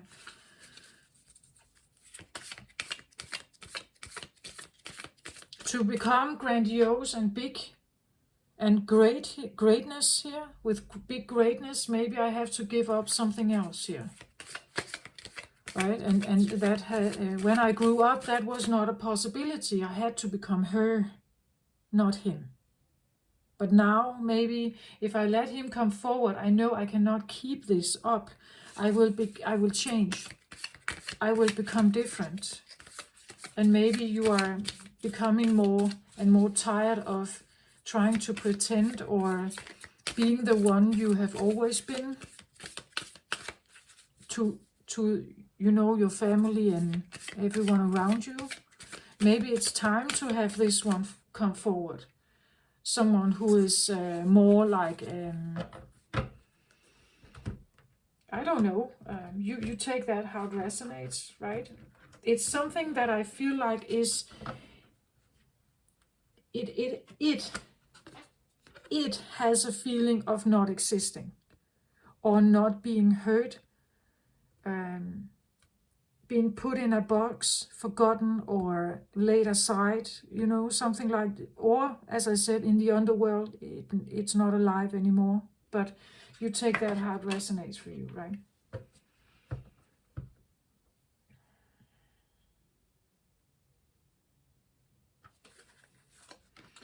So, okay, I'm told to put the cards like that.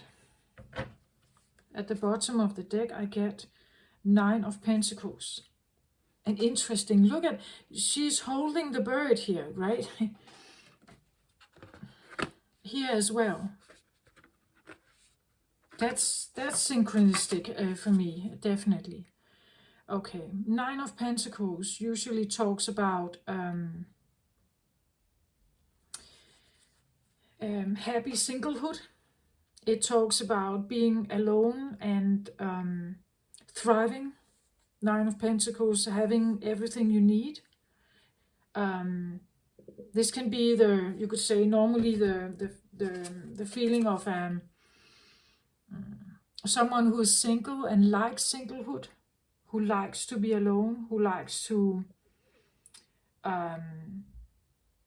like invest in yourself somehow, invest in yourself.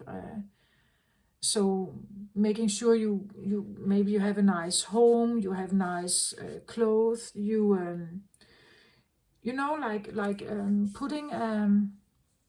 putting energy into you and who you want to be, but doing it alone here. And again, this so interesting how she's holding out her hand and knowing that I get almost a feeling that maybe this has felt like a haunting, right? Maybe this felt like a haunting. That whatever this was has been something that haunted you and wanted you to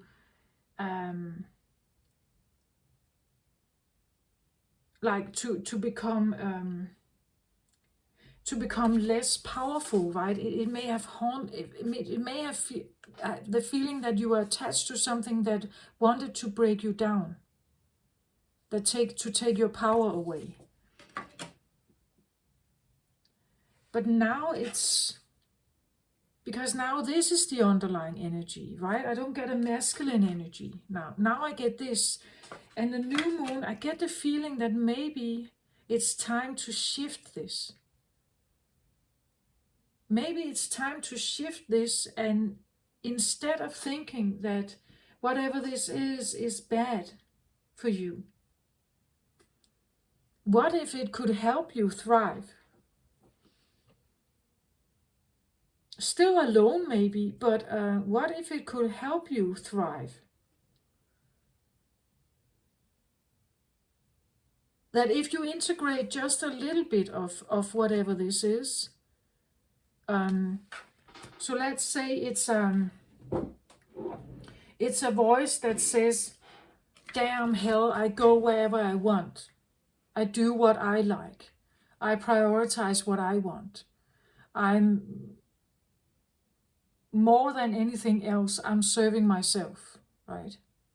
I do whatever I want. I go wherever I want.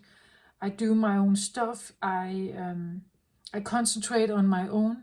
I'm building my empire.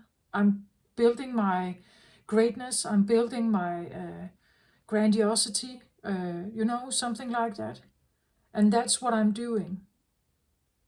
I become indifferent to other people's projections and ideas and thoughts about me. I'm not just a little girl here. I can have masculine energy. I can be successful. I can be in charge of my own life. I can be independent. I can be strong and fierce. But I can do it to serve myself, right?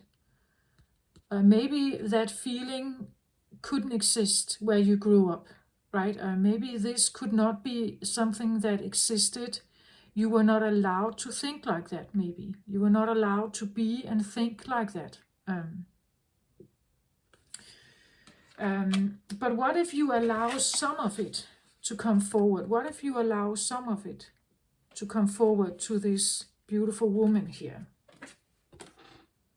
What if you allow some of these thoughts, instead of that it's disarming you and making you feel bad, what if you actually allow some of it in to tell you that you can be more, right? I have the right to be more. I can choose myself. The voice here is not supposed to disarm me. It's actually supposed to help me to maybe become my own more fierce. Again, it's a pentacle card, so becoming more earthy. Maybe I can build something with this, right? If we work together here, instead of me trying to fight you, if I take some of your advice here, think for yourself, go your own direction, be selfish, just a little bit. Just take some of this idea. Do whatever you want. Do what feels right for you. You can become more maybe grounded in who you are. And again, it's an energy that wants to live through you. So if you can become successful, he will probably be happy here, right? He would be proud of you then. So if you do some of his bidding, he would be proud. Whether he's on the other side or whatever, he would be proud if you actually manage to become happy who you are, alone perhaps. Take the best advice from him here, something that can help you build your confidence, something that can help you secure yourself here, secure yourself, having enough money, pay the bills, having a great nice home, taking care of yourself, become independent, grow up, mature perhaps, yeah. That's what I feel like. Become fierce, make a plan, go for it. Trust me, right? Trust me, go for it. Because nobody else is giving it to you, go for it. Right? I encourage you, that's what he's saying, I think, right? I have to live through you, and I want you to become big. Because I'm big here, right? I'm big and forceful, powerful. I'm an emperor here. And I can't live. I feel like it's an energy that can't live. It's separate. It's non-existing. It's not in human form. So you are. I want you to become great. Right? I want you to become like me, right? Become like me. Become as fierce, as great, as big, as cross the lines, break the boundaries, take chances, do all of this. That's what he's saying. And maybe you were not allowed to when you were a child. You were supposed to be maybe the good daughter or something. Like a nice, clean, pure, not someone who goes fighting, right? But maybe you do have a divine path. Here it says path of the divine warrior. Maybe you do have a path of fighting, or I do have a path of masculinity as well. That you can become your own person. You can become your own here. If you just listen. But listen for the things that can inspire you and help you here. So I feel like, as this now being the underlying, I feel the new moon is maybe asking you to integrate a little bit of this. A little bit of maybe the things that were taboo, you couldn't say, you couldn't be. Allow yourself maybe to take a little bit of this in. A little bit over time maybe. A step at a time, so that you can balance it. That it won't throw you out of balance, right? And again, also maybe so that people around you can adjust to it. That can adjust to the change you're making. So let's have a say here. The Hierophant. Yeah, look at it. It's underneath the divine masculine here. The Hierophant is, look at him. Golden cloak. He has this big, crown, or he has his wand here. You say he comes across a bit like a wizard, right? That he has like really he's very powerful here. He is illuminated, right? From behind here, illuminated. He has some kind of wisdom, some kind of power. Maybe you can tap into this if you meditate, or you are in trance, or maybe when you sleep. Maybe you are in touch with him there.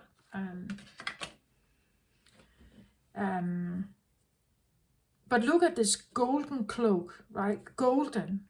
The light is shining from him. He has white gloves. He's a wise old wizard, I feel like here. Bright, shining. Look at it, right? It's like, that's what I feel like with the grandiosity, or this feeling of being very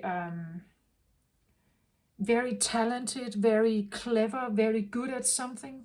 The Hierophant is typically someone who is, you would say, he could be a priest, but he's talking to God, right? Or he's embracing the idea that you can, or that he can, that he's guided by something, right? That he's guided by something big, perhaps. That when you get in tune with him, when you get in touch with him, you get a big presence. A big presence is there with you, right?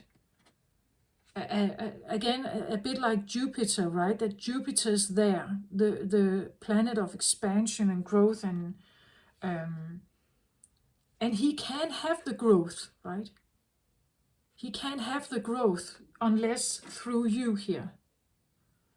He's asking you to work with him, I feel like, but maybe you have just felt like he would take over. He would take away maybe the softness that you have, the femininity. Maybe he would take away your a healer heart, or the role you have in the family now. How can I stay like this and become fierce like him? Right? I can't stay the same, and it's going to erupt my world. It will create a chaos in the balance that I have for now. I'm just asking myself, is it a good balance? Is it really what you?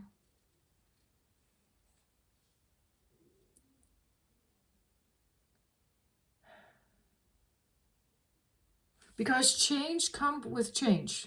If you are happy with this. That's why you keep this at bay. You want to stay like that. But if you want to integrate it and become more grounded, maybe more fierce here, taking steps towards, like putting in seeds here, that could actually really make you feel more safe, more secure, more grounded in the world, more confidence, maybe also a little more, like happy with being alone, not influenced by people who believe you should marry and have children, and like liking the singlehood, liking that you are in charge. Again, there's something about this being in charge, that you take the steps you need to take. So instead of maybe fearing this voice, maybe a cooperation with it could actually bring you success, perhaps. Let's have a look at this one here. Yeah, look at this. 5 of Cups. He's exhausted here, right? This is the feeling of grief, sorrow, cups spilled. I've wasted my life on something. I've wasted my time on something. I'm thrown to the knees here. Nothing is left. I lost my love, right? I lost my love here. The cups I thought were standing, they are not standing. The one I listened to maybe here, the one who was guiding me, or the one I listened to, making me stand like this, again, the good girl or something, or making me stand like a pawn, making me stand like a page here, or even a knight. A knight is not a king, is not in charge. So I put something, being in this battle here, trying to keep my flag up is exhausting me here. It's exhausting me to try to keep my flag up when I see that everything is tipped over and spilled here.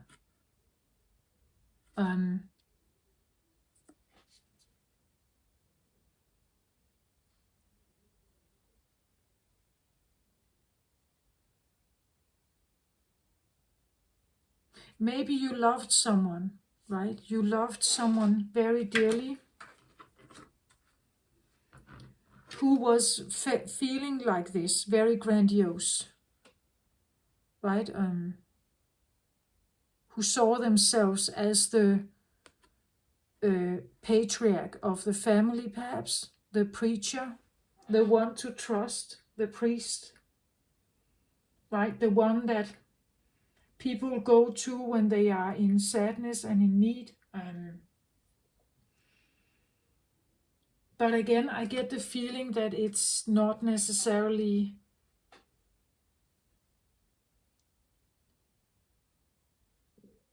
as I said, I still get this feeling of grandiosity, this feeling that if you just listen to me, right? If you just listen to my advice and do what I tell you, because I'm the golden one, I'm the one in charge, I'm the one who knows, I know best, I hear God's voice, right? Someone who believes that they are like that. They see themselves as ordained by something. They see themselves as grandiose, as white gloves, maybe like a magician. They feel that they are, you see the beard, that they are the wise old ones. They know best, right? They know best. It is an upright card, so actually I feel like it could be okay. That there are elements of him here that can help you move forward into maybe a more golden time. But I feel like it's a balancing act, because he can switch over and become extremely grandiose, where he thinks of himself as God on earth, right? And this is where it becomes more narcissistic. So I feel like it's a balancing act to deal with something like this in your life here. And it has been exhausting you, and maybe you feel like you wasted your love perhaps here.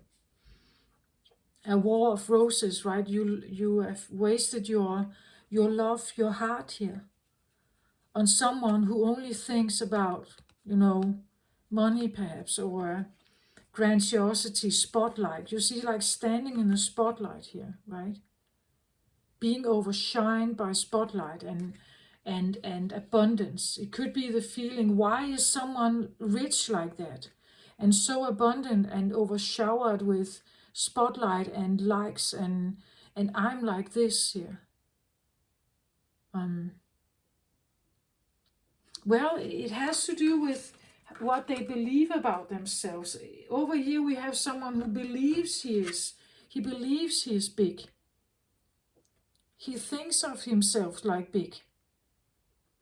He wants to be big, he wants to be grandiose, he wants to be showered by attention and spotlight. He believes he is showered by the light of God. That's grandiose thinking, right? But I'm just putting it out there, right? Could be very successful. Again, as I said, it's like he has the ability to be very successful, I think. Just, that's this balancing act, right? When do you become too self-centered? When do you become too absorbed with yourself? Maybe take him as an inspiration, some of it as an inspiration, and see what happens if you allow it to work in you. Do you feel like it's that you lose yourself?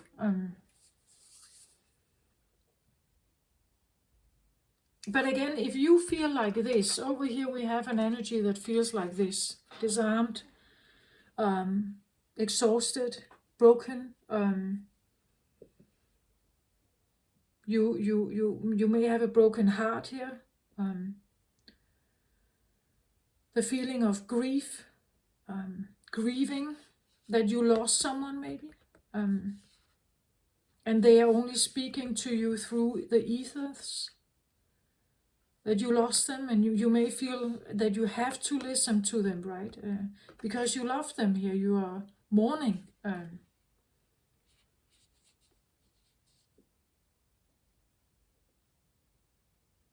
Losing someone took your power away, it disarmed you maybe here.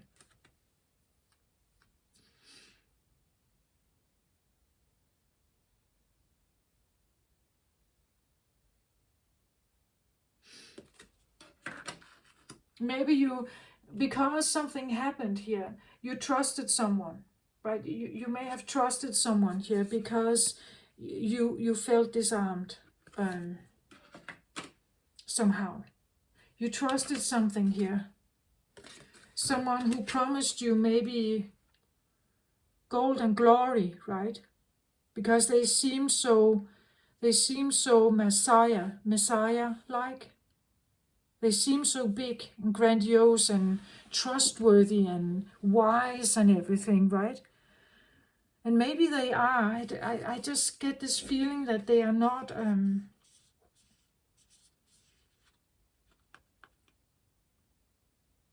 I still get this feeling that they live through you, right? If they can have a say, they would make you go in a different direction. They would want you to go in a direction like this. Maybe that's the potential, that you actually have this potential, but because of something else, you sit like this. And taking yourself out of the grief here, right? The feeling of keeping this alive here. As long as you keep this alive, you can't become him, right? You can't be this. You can't be this strong. You cannot become someone like this. So for you to have more balancing your life here, enjoying your life more. Again, the happy single card, enjoying your life more. You may need to give some of this up. As long as you keep holding on to this, the sorrow, the grief here, you can't have a new beginning. You can't have a new beginning if you want to keep grieving here. You can't have a new beginning. You can't have a new life or a new faith maybe here.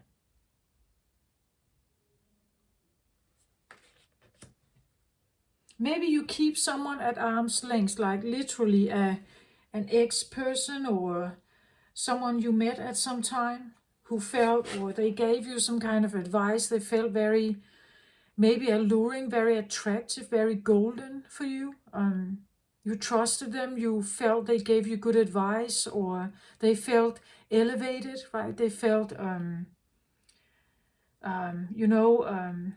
they felt trustworthy, or they felt golden. They felt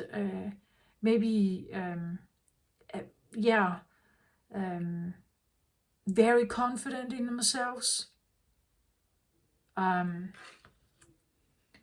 again, maybe just take it as an inspiration. Allow yourself to be inspired by whatever you think could help you move forward. Because sitting here, I don't think that's a good energy to stay in, right? For the Capricorns. Or for you in this new moon in Capricorn. Again, the War of Roses. It could be that you felt like, I have to be devoted to someone here. Because they are my beloved. But being here is exhausting me. It's actually breaking my heart to be here. It breaks my heart to be devoted to this. So maybe you need to keep them at arm's length here and just have a look at them. Why is it that they seem to be successful, or why is it that they wanna challenge me to become this, right? To embrace more of this. They look like this. Why was I drawn to them in the first place? What is it that they have? And sometimes it's actually this approach that they don't care. They go wherever they want. They make sure they succeed, right? They listen to their inner guidance, the Hierophant. They listen to their inner guidance. They make sure that they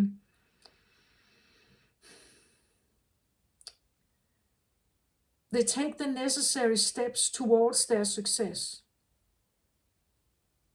And they are not looking back here, right? They look to the right here. It's always looking to the future, right? They are not looking back. They concentrate on the future. White gloves, right? No dirty gloves. I've done nothing wrong. Nothing dirty here. That's what they believe. That's what they show the world here.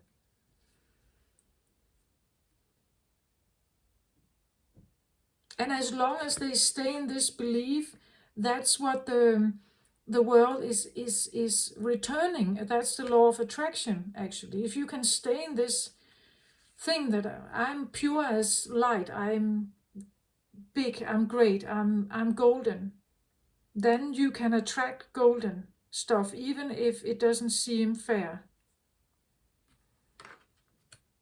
That's why narcissists can sometimes be extremely successful in business, right? They can actually manage to, you could say, fool everyone. They don't embrace moon energy. They only embrace sun energy. They don't embrace moon energy. You know, like second guessing. I'm not sure I'm worth it. Doubting yourself. All this stuff. They don't have that. They don't have that. And that's what I feel like. Maybe just embrace the idea that some of this could help me. Maybe if I imitate some of this, it could help me become more grounded here. Pentacle energy. Hierophant is Taurus, also earthy energy here. So someone who is within the system, creating success here. To the point that they can become an advisor, someone listen to, a trusted advisor, right? People trust in them somehow.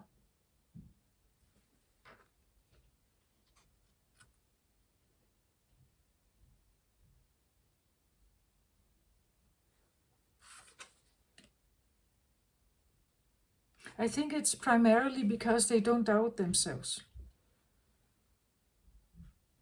They never waver, right? They never shake up. They stand firm in whatever they believe in. They don't change their mind.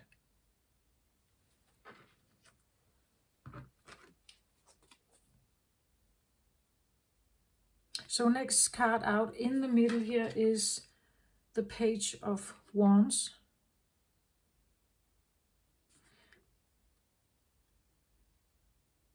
Somehow,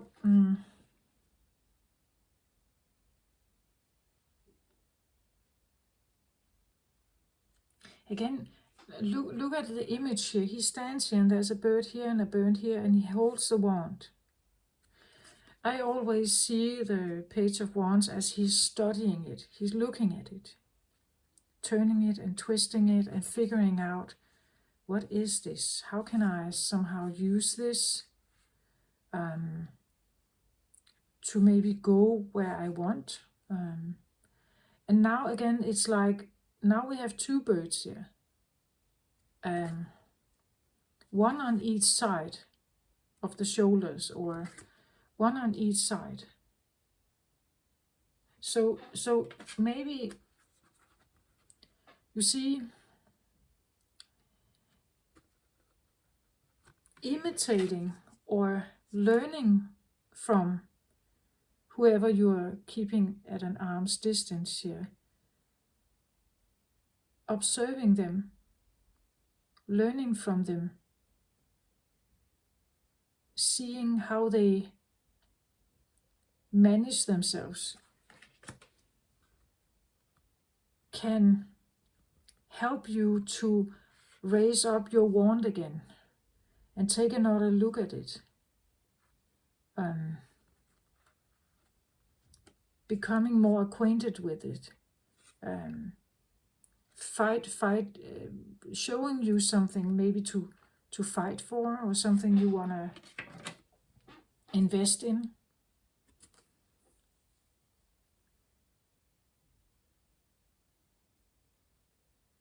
So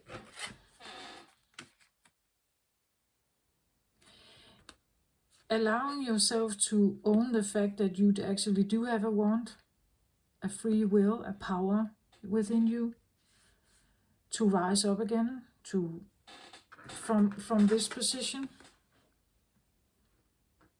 of exhaustion and grief, that you can actually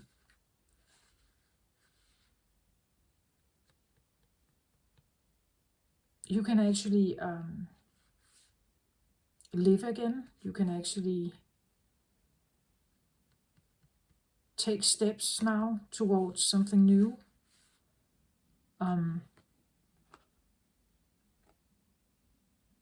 Looking at it again here.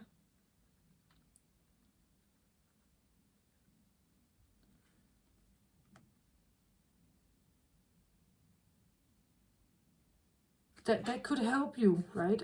To somehow trust in yourself again and keep moving forward. Again, when you look at the cards, the pages right above the Nine of Pentacles here, I believe that gaining a stability again, a feeling that I'm not necessarily in being disarmed every time I listen to this. Maybe I can learn something from it that can help me to grow my confidence again here, fire, to become more fierce, to become more resentless, to become stronger, to get to know a different part of myself,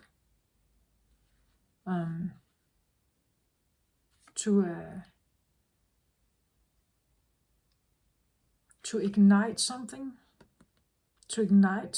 within me that I may have, like, it was disarmed once, but now I'm choosing to, whatever is going on here, I'm choosing to kind of switch it around and see if I can use some of it myself. Right, that whatever he's trying to speak here, whatever he's trying to say is that there's more, you are more, right? You are more. And if I can't live on my own, at least let me try to show you that, right? Let me try to show you that here. Let me try to show you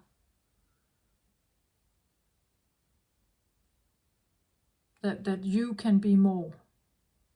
Ignite something in you here. A sense of will and inspiration to maybe, I want to study whatever this is, I want to listen to it, and I want to see if it can actually take me somewhere else here. That it can take me somewhere else, where I actually feel happy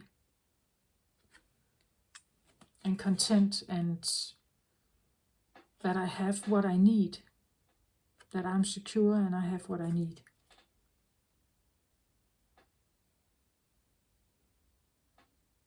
Yeah, that's what I feel like. Can I have one more card on the Hierophant, please?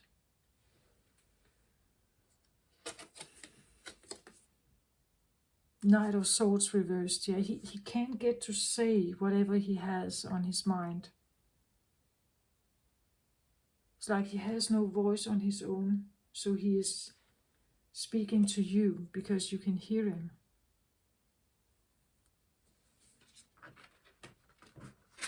And a Hierophant always has a lot to say, but he has no voice.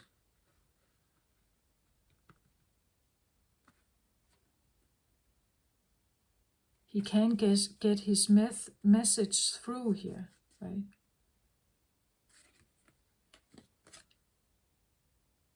Here we have a Knight of Swords, fast incoming messages here. But reversed, it's like either he's not speaking, he cannot speak, he doesn't have a voice. He doesn't know how to express it. He's immature in expressing what he knows, but he actually is very wise.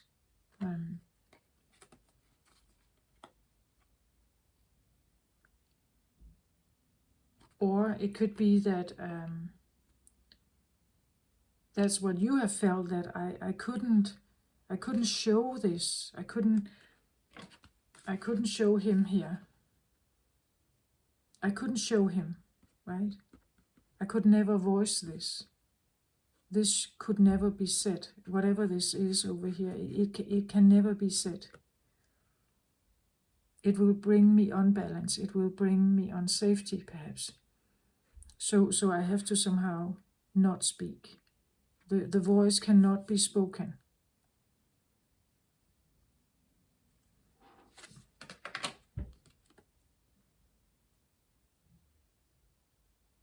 But I think it could have a lot of good things to say also about maybe breaking patterns and getting your voice back here and start speaking here.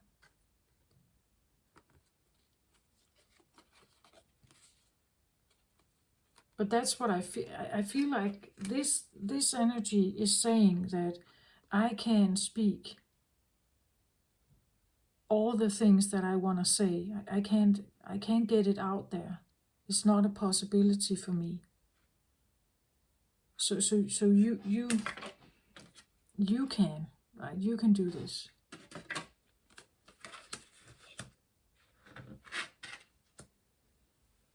And again, I have this feeling that it's a loved one. It's someone who is that you cared for deeply here.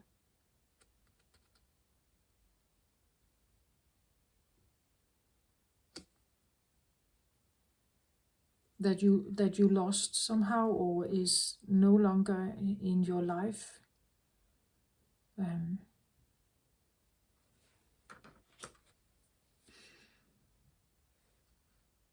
And therefore they can speak on their own.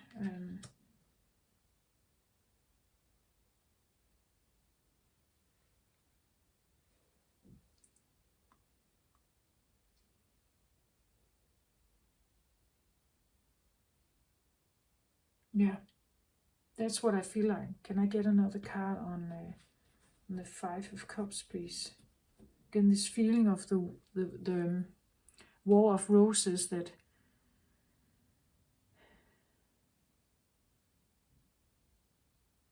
it's someone you love dearly, but they were maybe also your opposite. So they were,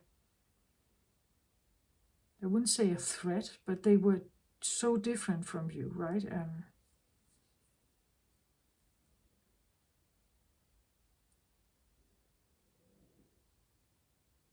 And someone lost that battle, and somehow I get the feeling that was you. Maybe you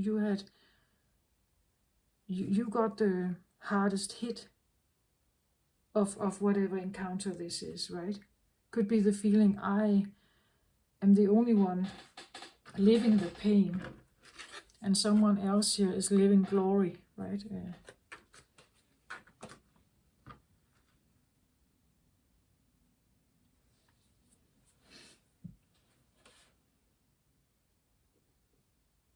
Can I get a card on this one, please? The Five of Cups. And another 5 card, 5 of Wands. Yeah, it's a struggle. Uphill battle, struggle. I get 5 of Wands is also a card of childhood trauma for me, yeah. Maybe you've been battling something like this since you were a child.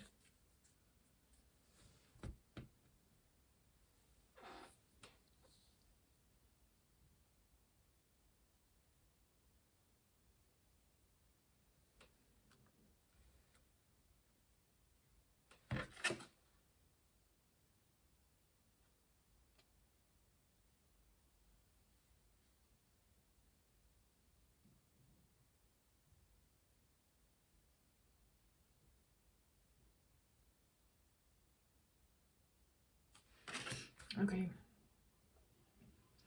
Page of Wands. Can I have another card on that one also, please? Queen of Swords. Yeah. Interesting. Queen of Swords is a card of, I want to say, speaking truth. Swords is always about, and especially a queen, I want to say, taking action. Queens take action in tarot. Take action to speak your mind, speak your truth.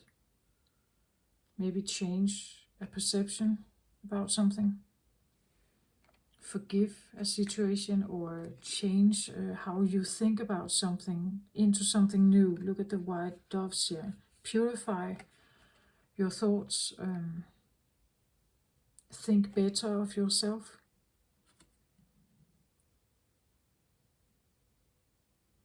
Maybe grow up, mature your thoughts.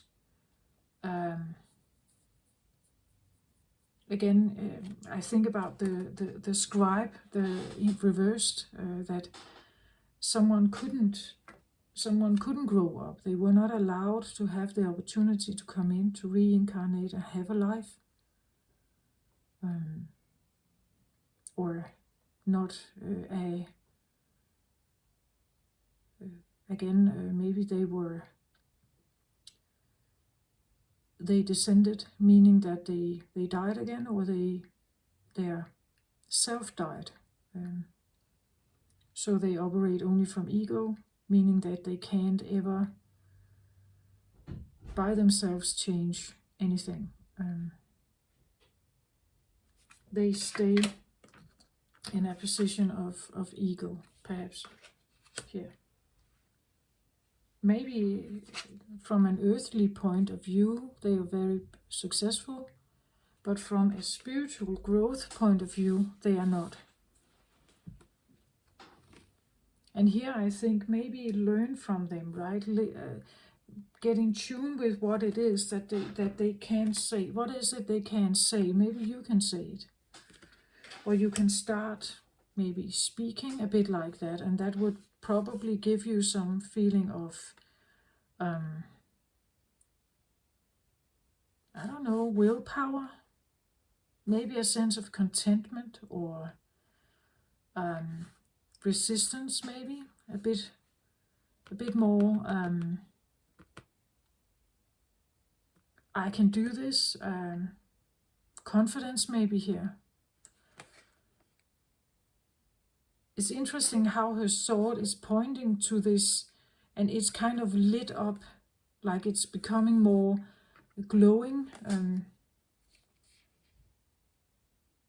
I don't know, I see it just like a blue pillar, right? A pillar. Putting someone on a pillar, putting someone on a pedestal. Maybe you put someone on a pedestal, and now you have to speak the truth about something, right? Maybe you're no longer doing that, and you put yourself on the pedestal now, right? And maybe you put yourself on the pedestal. That could be what maybe this is self-talk, that you put yourself on the pedestal now. You concentrate on you here. To grow a confidence here. To grow a confidence. This is just a page, right? So it talks about a new beginning of something. You're growing something by maybe prioritizing yourself, purifying your thoughts, and putting you on the pedestal, that you become the most important and sacred in your life, right? That it's not someone else. That and you allow it to be a companion, right? This is a reminder. The bird here is a reminder to keep putting myself on that pedestal first and foremost, and creating myself a life here that is in harmony and balance, where I feel safe and secure, because now I have grown something here. I have grown something. I listened and I have grown something. I have grown a voice, a sharp voice here. Queen of Swords, she can be, well, she will listen to you, but if you betray her or tell her bullshit, she will cut your head off, right? So here we have someone with boundaries here. She's a queen now, right? Queen of her voice, queen of identity, queen of perception. She knows what she wants. She knows where she's going. She does it with good intentions, with the white doves. The cat is here, so spiritually guided. And she puts herself on the pedestal, like she is becoming more in tune with that she matters, right? That she's not supposed to stay here and struggle all her life. That she matters. And she has to see herself as a queen, owning that fact that she could be a queen and have greatness in order to get herself out of whatever this is. Exhausting environment here. And for that to happen, she has to spark a new input, A new input has to arise. A new willpower, or a new confidence, or a new set of rules for her, and a new inspiration, a new passion. Maybe the passion is herself now here. But it has to come, otherwise you can't make a change. So maybe you need to allow for something to come in, even though it may have felt like it was something that could disrupt everything, that you could get yourself in danger if you ever took this out, if you ever spoke like that, if you ever spoke like that, thought of yourself like that, you would maybe be punished. Maybe it was not unsafe. Maybe you would be punished maybe. But I get the feeling for you to get to a better place, a more happier place, maybe you need to integrate some of it as an inspiration, right? Maybe you need to listen to it a little bit here. Integrating. Slowly but surely integrating something here, so that you can become more happy.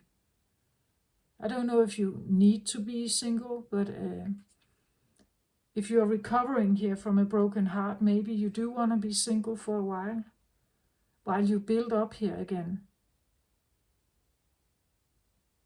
Again, there's something about trusting it, trusting that even a voice like that over here can help you somehow. But there is I want to say a balancing act with this one. But a little bit, right? A little bit of my way or the highway, a little bit of boundaries, a little bit of I go in this direction even though nobody likes it. I'm doing it anyway. Because it's helping me to feel more happy. It helps me to feel more sovereign. It helps me to feel more happy even if I'm alone, right? So somehow I have to grow. I have to grow something in me here. Otherwise I stay the same. I can't expect something to just miraculously come in here and save me. Maybe I need to save myself. So maybe I need to become the savior of myself, not someone else's savior, or I need a little bit of this, right? I need a little bit of this. Or maybe a lot of it, but I need some of this to somehow get myself out of that feeling here. So I feel like maybe trusting it a little bit, trusting that voice a little bit, and allowing it also, allowing yourself to maybe say, okay, I have been living an exhausting life here, trying to revive maybe my inner warrior here. But constantly I feel the pushback, right? Constantly I feel the pushback that disarms me somehow. If I talk to a specific person, maybe someone who feels so otherworldly here, maybe you need to adapt a piece of their otherworldliness, right? So that you can inspire this spark in you, where you keep it up, right? You keep it burning specifically for you here. You keep it burning for you. You prioritize it for you here, right? You keep it burning for you here. You prioritize it for you.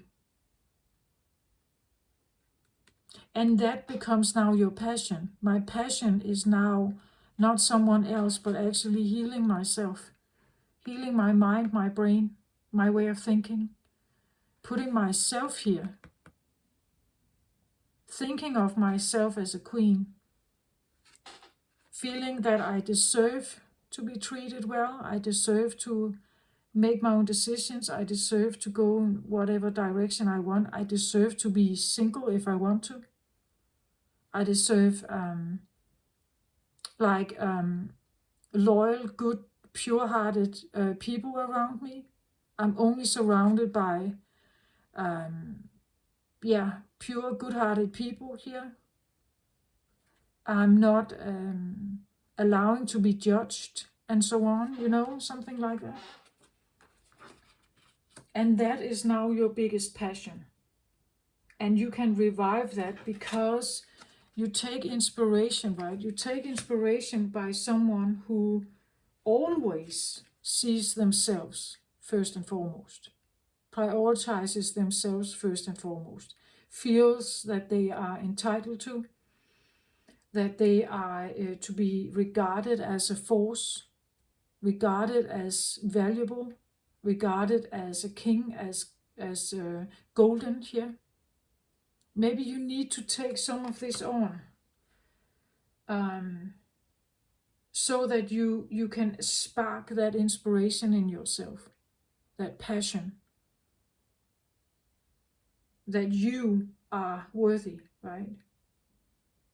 That this is the same person here, happy, living the life you want. As long as you keep the voice here, the voice of this one, right? As long as you keep him here, he may help you actually to become more confident, more sure about your boundaries, maybe also to go in the direction that you want to go in, to manifest the money, right? To manifest the right the environment here, where you are safe, where you are protected, where you have everything you need here. 9 of Pentacles is a beautiful life, an abundant, beautiful life. When you listen to that voice and you take a little bit of it in over time, that's perhaps when you finally realize my passion should be with myself. The want here, I'm not fighting for anyone else now. I'm fighting for me. I put me on the pedestal. I am passionate about how I think, how my thoughts and feelings are influencing my life. I'm taking myself out of this misery. That's what I feel like. If you have been struggling like this, I feel like the new moon energy is here to help you maybe like allow a decision to come in about that whatever the voice is here, that you have been trying to keep it away or keep it out of sight, not allowing it, but it keeps exhausting you, or it has kept exhausting you. Now maybe allowing some of the voice to have a say. Just listen to it and figure out if you can use some of it.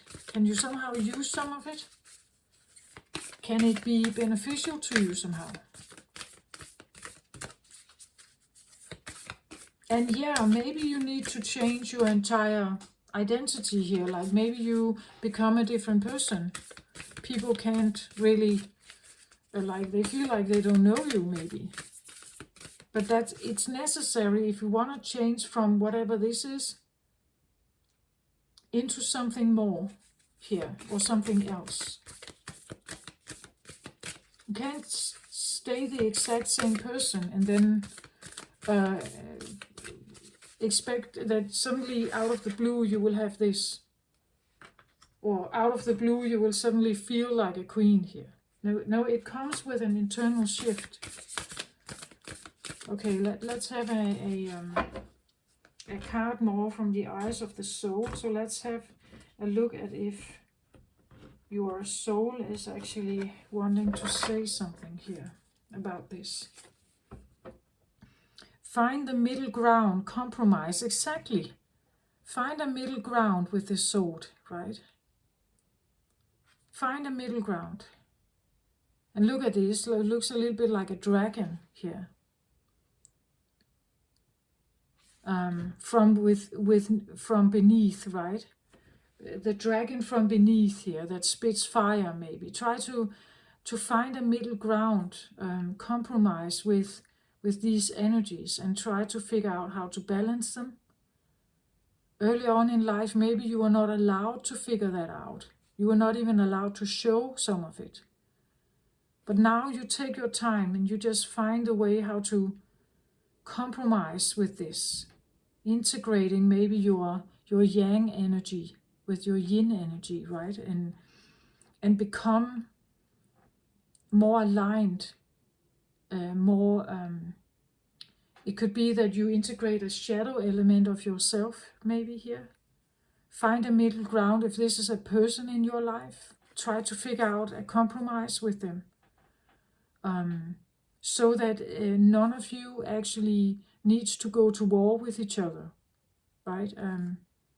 Especially within a family, maybe. Is it possible to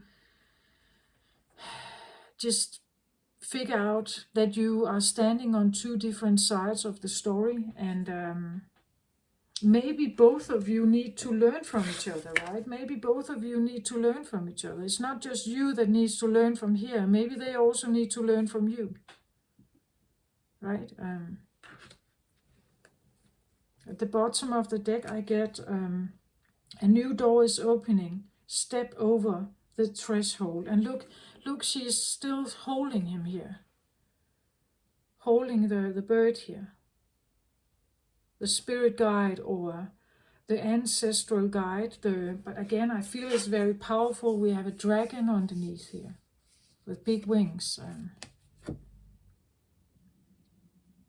Very powerful energy. I feel like if you can somehow find a middle ground here, right? A new door is opening. If you allow yourself to find a middle ground and opening some of this up, you will find a totally new sword here, a new voice, a new identity, a new you that you can become. That's what I feel like. I said it in the beginning, something like, there's more for you, right? There's more for you. There's so much more for you. But maybe stop battling some inner fight here with someone, with something. The voice that you are hearing, or the voice that wants to come forward, there can be bad stuff in it, but I also feel like there can be good stuff. Like that there can be fierce, new, confident, building thought patterns that you can learn from here. You can learn from it.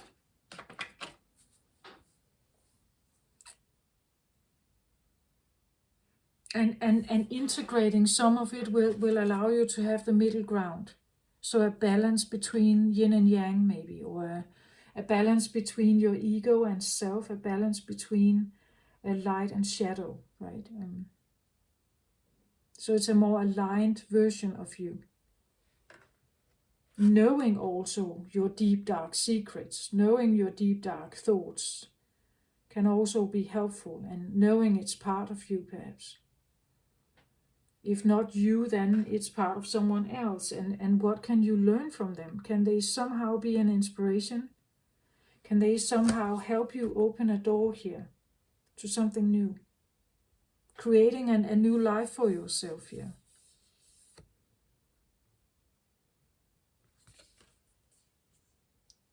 Yeah. A new door is opening. Step over the threshold, it says. And she's still holding. Now it's a falcon, right? She's still holding it here. She hasn't dismissed it, right? Allow for a transformation to happen. That's what I feel like. And again, you need trust to do this. You need to trust that the voice you're hearing, or the epiphanies you have, or the understanding that come to you is maybe here to help you forgive something from the past, but also to take in something new, release something and take something else in.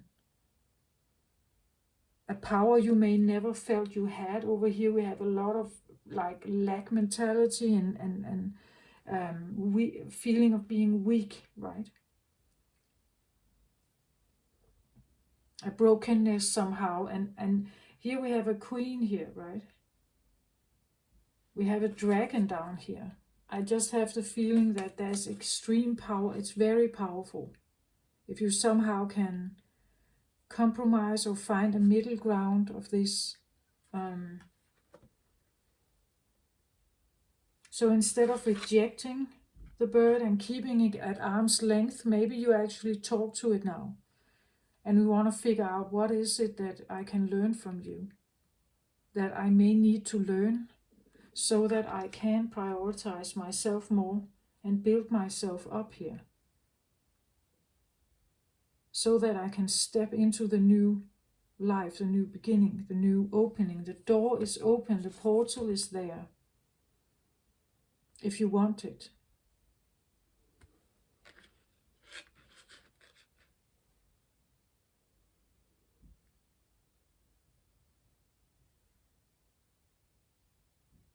So if this is an external person, you can witness, you can watch them, you can observe them. What are they doing? How are they thinking? How do they justify their actions?